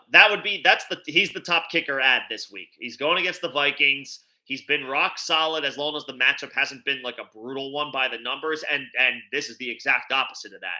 The Vikings give up the most production to opposing kickers. If you can get Graham Gano, you're good. If you can get Graham Gano, you're good. And Robbie Gould should be fine as well at home against Washington. That's a favorable spot to be in for a kicker. Third string quarterback who has been good. Brock Purdy's been very solid running the offense and all that stuff. Even at home, as possible drives stall out a little bit here and there, and then Gould is still in position to kick you your 40-yard field goals, right? So he's a fine fallback if you don't get Gano, but Gano would be my top stream this week. Gano would be my top stream this week, for sure.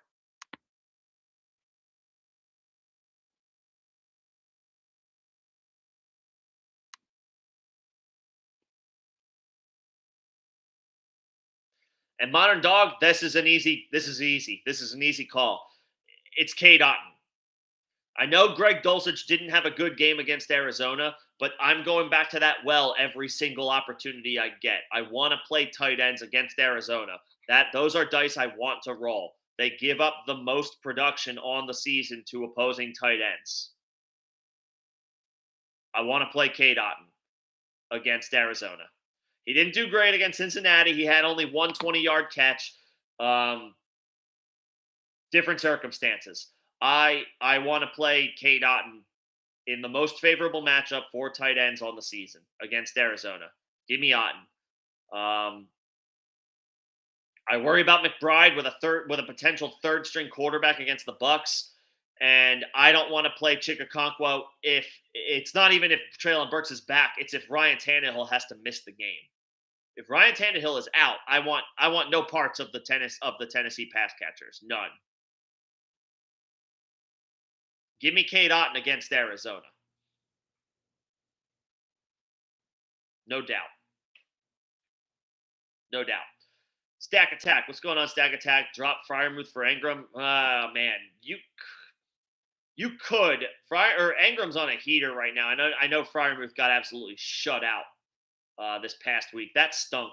But prior to the shutout, I mean, 6 targets, 5 targets, 4 targets, 12 targets, 7 targets. He's cleared 30 receiving yards in each game.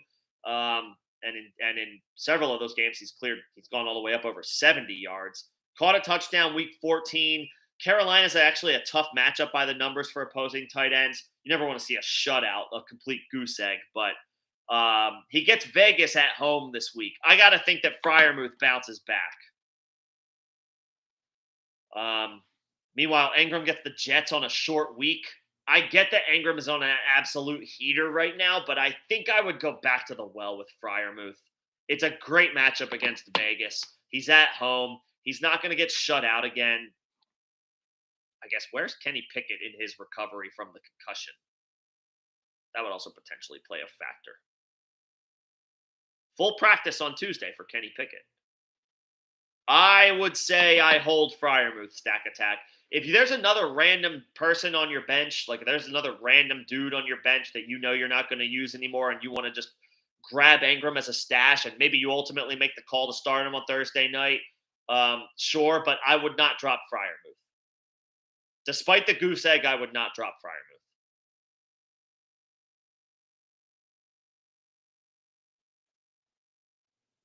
Nah, I'll go back to that well. And if Pickett is back, I actually like him a little bit more. And Pickett logged an estimated full practice.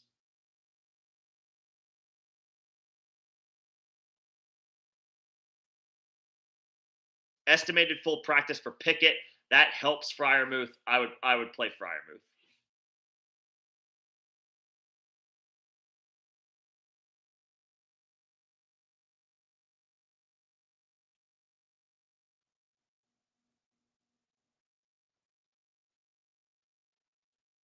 Yep.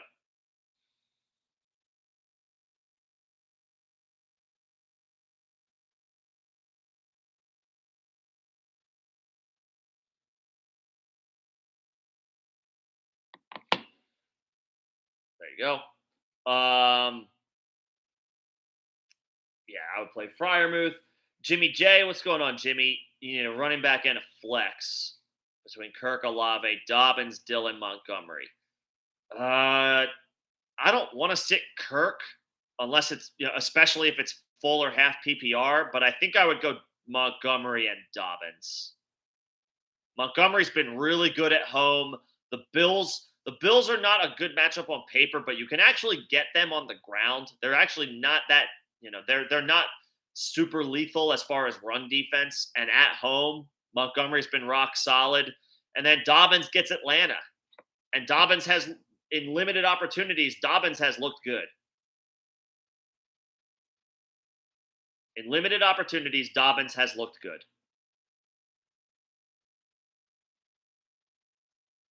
And against Atlanta, I think that's something I want to chase.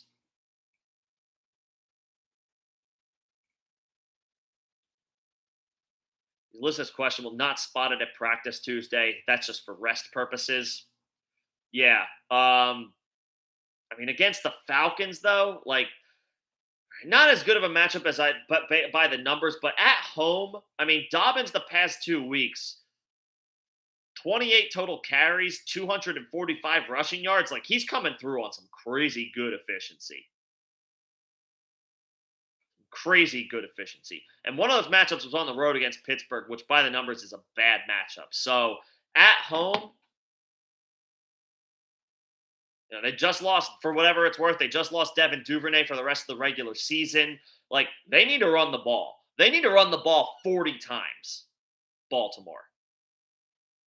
if they want to make the playoffs, there's only so much load managing they can do with J.K. Dobbins. I would fire up. I would fire up Dobbins and I would fire up Montgomery. I want to play Christian and Olave apparently missed practice today, so that unfortunately, I'm a little less inclined to want to suggest Olave.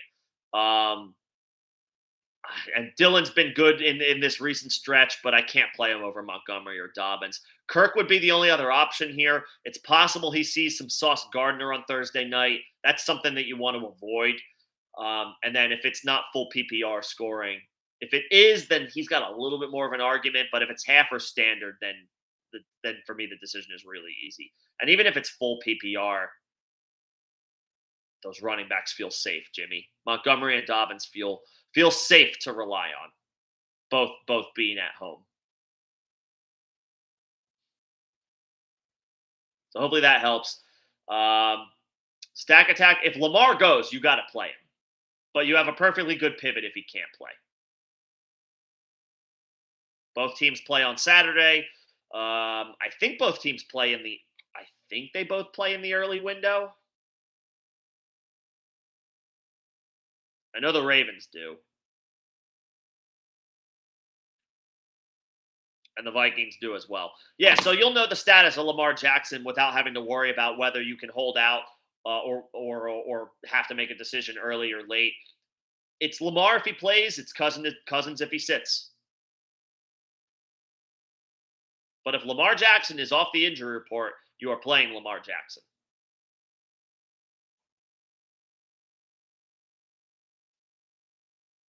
Got to fire up Lamar. Happy to help though. Hopefully we get these wins. Hopefully we get any. If you're still alive, that's the point. Let's get y'all to championship week, right? One game, 1 week at a time. But happy to help all season. We will be here. We'll be here for the members on Thursday. We'll be here for Start Sit Help on. I guess it'll be on Friday. It'll be on Friday this week because all the games are on Saturday, and we can be available early Saturday morning as well. So we'll push our availability up this week a little bit. So Start Sit Help will be Friday and Saturday this week instead of Saturday and Sunday. Friday probably around the 6 p.m. Eastern time slot. Saturday probably around the 10 a.m. Eastern time slot. So if you need some Start Sit Help. And then, of course, we're here. Once the season wraps, we're here. We go nowhere. We might take a short break during, at some point here and there. But we're here for Dynasty. We're here all off season long. Whether you play Dynasty or maybe you don't play Dynasty, but you're interested in it, we are here. We're here to talk shop. We'll be doing live streams all season long, all off season long as well. So feel free to come on back and come hang out. But let's get these wins first. What do we say? And then Greg, so I would have played. I would play Pacheco at home against Seattle, top 3 matchup. Latavius Murray's definitely enticing against a Rams team that is just playing out the string, and he should be good. He should be fine. But I kind of want to play Pacheco in a great matchup at home against Seattle. That's where I'm inclined to go.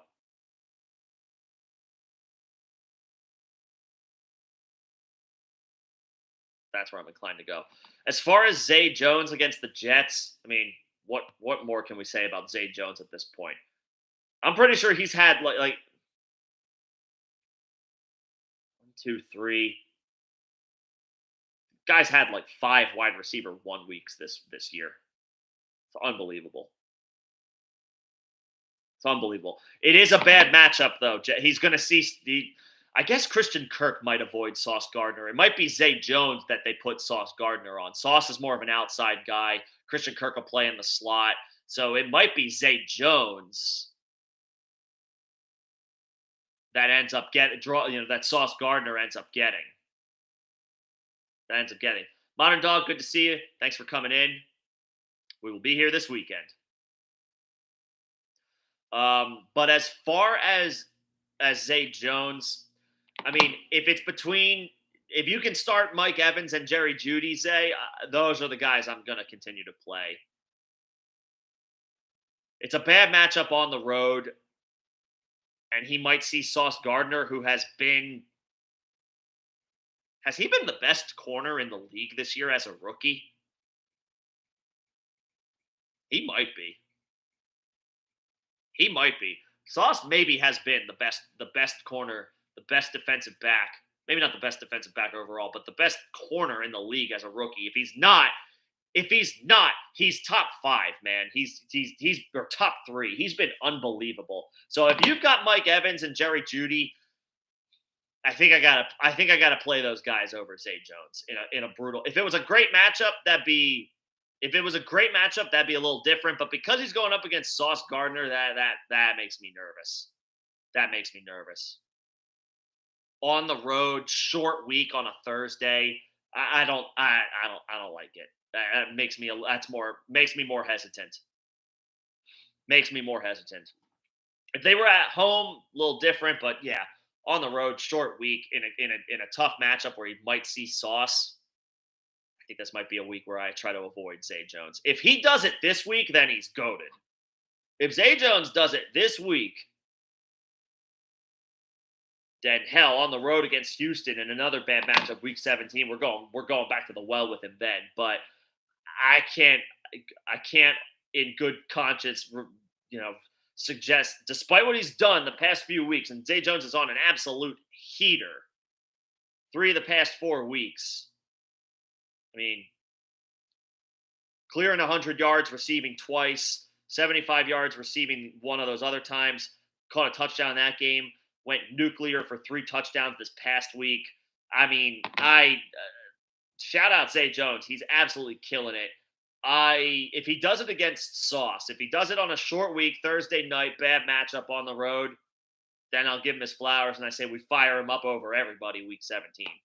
But for now, I'm gonna unless I have no other obvious option, I'm gonna sit Zay Jones against the Jets and Sauce Gardner. But appreciate it, Jay. Appreciate the questions. Glad you found it helpful or hopefully helpful. And if you like it, yeah, like I said, we'll be around all off season. We'll be here. We'll be here Friday night for Start Sit Help. We'll be here Saturday morning for Start Sit Help. Probably around 6 p.m. Eastern Friday, 10 a.m. Eastern Saturday. That'll be the case for similar cadence for week 17. I think there were all games on Sunday, week 17. So week 17 will be Saturday, 6 p.m. Eastern, Sunday, 10 a.m. Eastern. We'll be around during the playoffs, the NFL playoffs, and then we'll be around all off season for all you Dynasty folks. You already know. Interesting factoids, what's going on between Tampa or the Eagles? I'm playing Tampa. I love the Birds. I love the Eagles. I mean, go Birds, right? But it's a tough matchup against Dallas on the road. Tampa has potentially Trace McSorley and a dead Arizona Cardinals team. I would play the Bucs. The Cardinals are giving up good production for defenses. Defenses are currently teeing off on them. Against Arizona this past week, the Broncos had 3 sacks and 3 interceptions. I'm chasing that.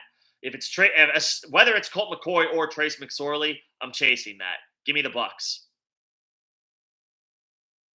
Give me the Bucs for sure. And I'm going Dobbins. Sutton in his first game back from injury. He doesn't do well when Jerry Jeudy plays. He doesn't. Sutton is not every single week, but most weeks, you can go look at it. Jerry Jeudy kind of makes him invisible. So I'm going Dobbins at home against Atlanta. Nothing scary about that matchup. Dobbins has 245 rushing yards the past 2 weeks. On 28 carries. He's been incredibly efficient since he came back. Dobbins for sure. For sure. JT86, full PPR between Pittman, Gabe, or Drake London. Pittman for sure. Gabe has reached can't trust status. Gabe is close to drop territory. I hate it because I was very high on him. I thought he was going to be really good this year, attached to Josh Allen, and outside of like 4 weeks, he's been so average or below average. Pittman is his team's wide receiver one. There's no Jonathan Taylor left for Indianapolis. I got to imagine that means potentially even more usage for Pittman. And the Colts get the Chargers. It's not a great matchup by the numbers, but they're at home, so that's an equalizer. I'm going Pittman. Gabe, I can't trust Gabe right now, and Drake London. Actually, London did okay, but on the road in Baltimore, it's not a bad matchup. It's not a bad matchup, but I gotta go Pittman.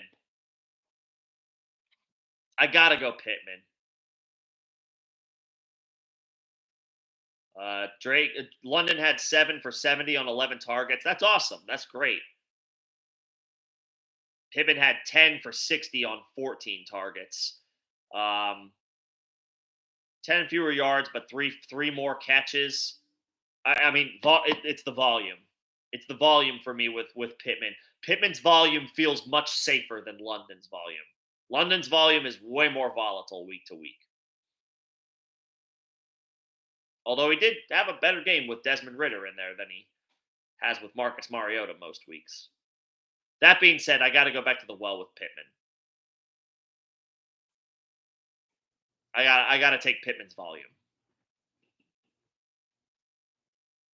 for sure. Stack Attack agrees about the defense. Good to see it. Yeah, play Tampa. Interesting factoids. And as far as Rachaad White, he's got fantasy value. It's tougher. It's definitely a little bit more volatile with Leonard Fournette in there, but it's a good matchup against Arizona. He remains a perfectly good check down option for Tom Brady. Tom Brady loves his check down running backs. Nothing scary about the matchup against Arizona. No weather concerns. Not that you're as worried about weather when it comes to a running back, but in the dome in Arizona, there's nothing to worry about there. There's value. I'm not as, I guess, bullish on starting him after this past week, but you're not dropping him.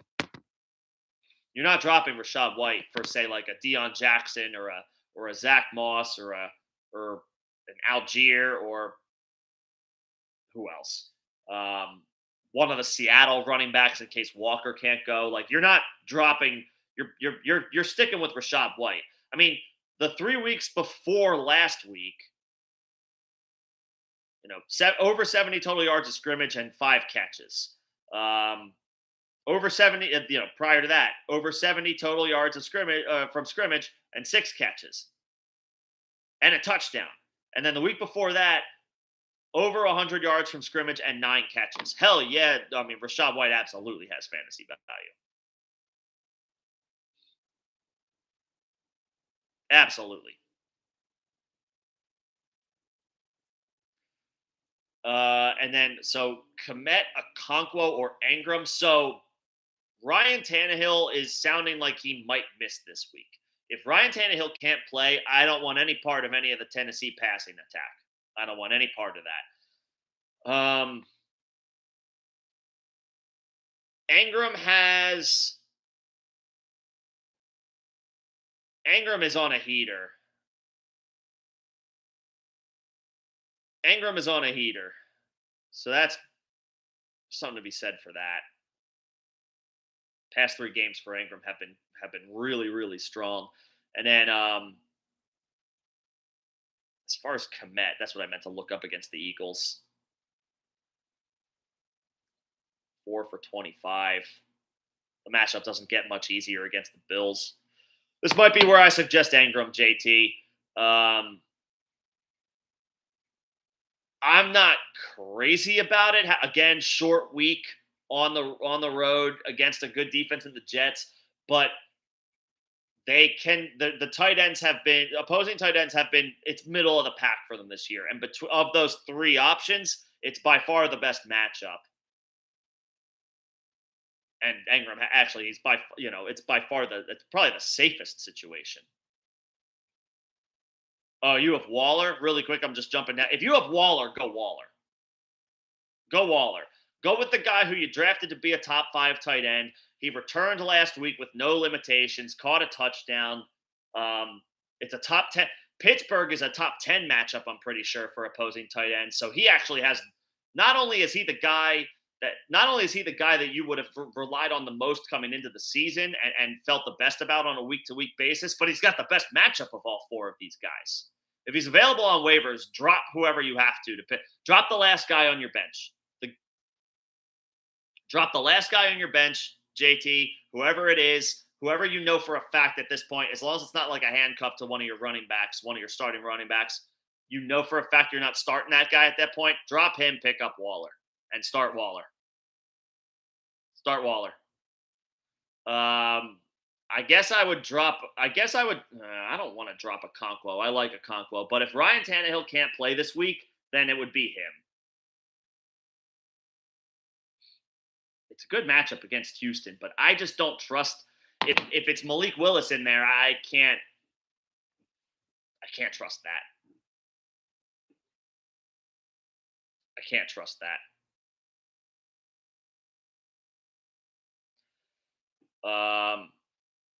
Waller. I would go Waller, and I would drop one of those two. I guess I would drop a Conquo because at least Komet might be Justin Fields' top option rest of season, no matter what. A Conquo is not necessarily the top option for these last couple weeks if Treylon Burks is able to come back. So I guess a Conquo would be my drop, but I'm picking up Waller and playing him, JT, if you can. Absolutely. And an interesting factoid, Goddard. If Goddard's playing, Goddard.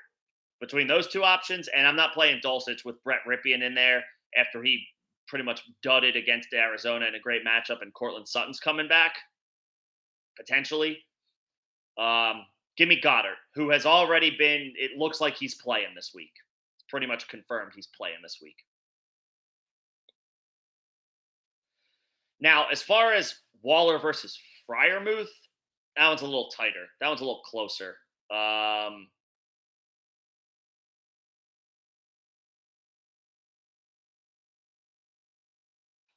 to think what I want to do here.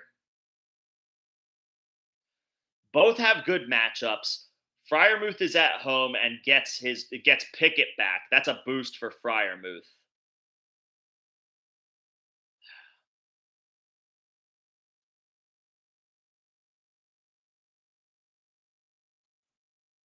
Waller first game back, 3 catches on 3 targets for 48 yards and a touchdown. So almost no volume, but he came through. Waller came through. I'm playing Waller over the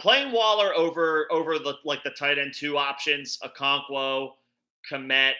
I see Taysom Hill down there I would play Waller over Taysom Hill for sure. I'm playing him over like Dulcich. I'm playing Waller over all of these guys. Ingram. I'm rolling the dice on the guy that we had billed as a top 5 tight end going into the year. I'm gonna roll the dice on that guy. I'm gonna roll the dice on that guy. But between Waller and Freiermuth at home, I may actually give the slight nod to Freiermuth. Stack attack. I know he goose egged last week.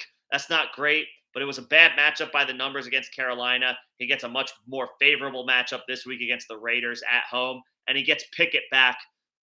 Presumably, Pickett's a full practice estimation in practice today. So if he gets Pickett back, that helps Freiermuth. I'll take Muth over Waller, but Waller over any of these other names. Okonkwo, Komet, Taysom Hill. I'll roll the dice on Waller. But I do give the slight nod to Freiermuth over Waller.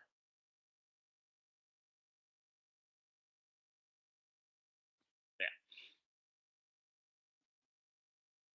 What do I do full time?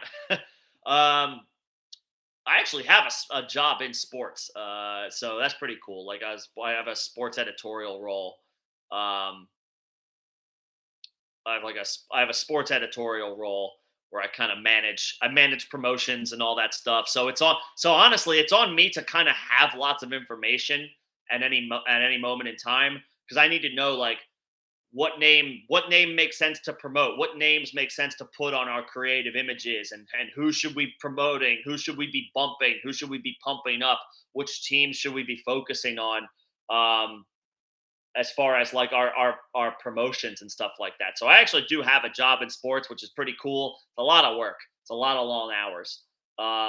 But it's pretty rewarding. So I actually there's lots of information that I have to know anyway as a result. So it kind of like trickles into this. So it actually kind of helps. Plus I'm also just a fantasy junkie. So I'll just look at stats and charts for fun because, that's how I spend my free time. So yeah, I do have a job in sports though. It's pretty cool. I'm thankful for that. So JT, hopefully I answered that question. I would take Waller over any one of those guys, and whoever you got to drop, do it. I guess Chigakonkwo would be the guy that I'm dropping. Caesar, is that Chris Godwin or Marquise Goodwin? If it's Godwin, then I would play Godwin. If it's Goodwin, then I'm playing Judy. Godwin gets Arizona on the road. I'm not too worried about that. In a desperation spot for Tampa where they need to win the game. Judy potentially sees Jalen Ramsey this week. But if it's between him and Marquise Goodwin, I guess you're potentially asking Goodwin because Tyler Lockett is going to miss time, I would go Judy. If it's Goodwin, Judy. If it's Godwin, Godwin. And Jay, I already got that. I would start Waller over Taysom Hill. Yep. Give me the guy who I drafted as a top 5 option at the position. I know we're a long way from 2022 drafts, but I'm going to go back to the well on the guy that I put faith in early in the season.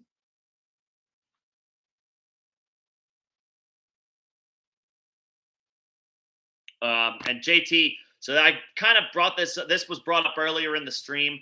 Lawrence is on a heater for sure. Lawrence is playing absolutely awesome. I'm not super bullish about him on a short week on the road against the Jets. That's a tough spot. He might be fine. I'm just always leery of road teams on a short week in general. If it's an absolute bona fide stud, then you have no choice. And Lawrence looks really good, but he's not in the Josh Allen, Patrick Mahomes, Jalen Hurts, Lamar Jackson conversation, Joe Burrow. He's not in that conversation yet. He's not there. Those guys you're starting on a short week on Thursday if they're playing against 11 Hall of Famers on defense. You're playing those guys no matter what. Lawrence he's working his way toward that conversation, but he's not quite there yet. So because of that, I got a little bit of pause for him. I'm not, and so for that, so Trevor Lawrence is better than Daniel Jones, but Daniel Jones has a better matchup by far, by a lot. This is a scenario where I would grab Daniel Jones as my backup. I don't expect Hurts to play.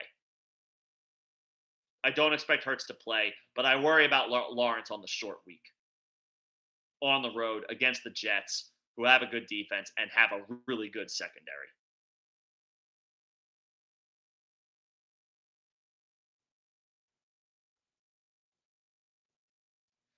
Because you have Hurts, well, actually, Jones might kind of, if nobody else needs a quarterback, then Jones might slip through waivers, honestly. I would prioritize Waller and then grab Jones. And if you miss out on Daniel Jones, there's got to be other quarterbacks on the wire that we can pivot to. I would prioritize Waller because you're probably not the only person who's potentially looking for a better option at tight end. I would prioritize Waller and then Daniel Jones. If you miss on Daniel Jones, there's other quarterbacks that we can pick up, I'm sure. Stack Attack, you're welcome. Hope everybody had a good time hanging out tonight.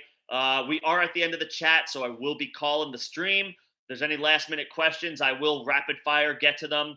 If you're not a part of our Discord, if you think of any questions late that you maybe didn't quite think of prior to the stream or during this stream, second link in the description of this video is our Discord. It is an evergreen invite. You can join that. You can join a great, awesome community of people who are always willing to talk shop and talk fantasy. You can crowdsource questions in there. Members get a little bit extra access to us. They get members-only channels in the Discord, so we see those sooner. But you can always ask questions in there. and crowdsource from a great group of people. I'm in there as well as I can be available and when I can be. Again, if any other questions come up, that is going to do it for tonight. Jay, appreciate it. Glad you feel that way about the channel. There's usually two of us for anybody who's new in here. John, my co-host, is dealing with COVID right now, so he's and it got him really good. He's been sick for like over a week at this point, so he's still on the mend. We will be here for Friday start sit help, 6 p.m. Eastern. Saturday, 10 a.m. Eastern, ahead of the slate. And then week 17, it'll be, I think, a little bit more normal. Saturday, 6 p.m. Eastern, Sunday, 10 a.m. Eastern. We'll be here for start sit help for the semifinals and for championship week.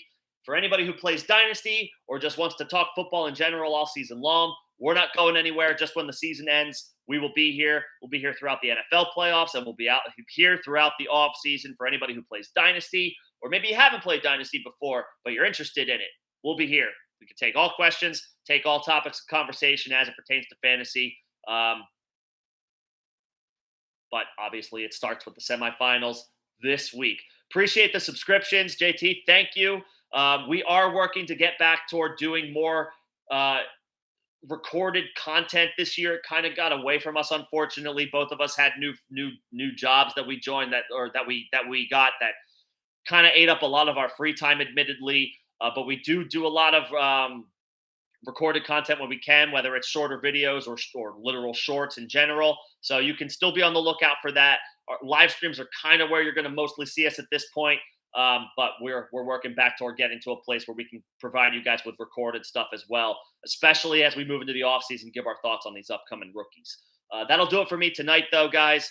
Thank you, everybody. Appreciate the subscriptions, the questions, the engagement.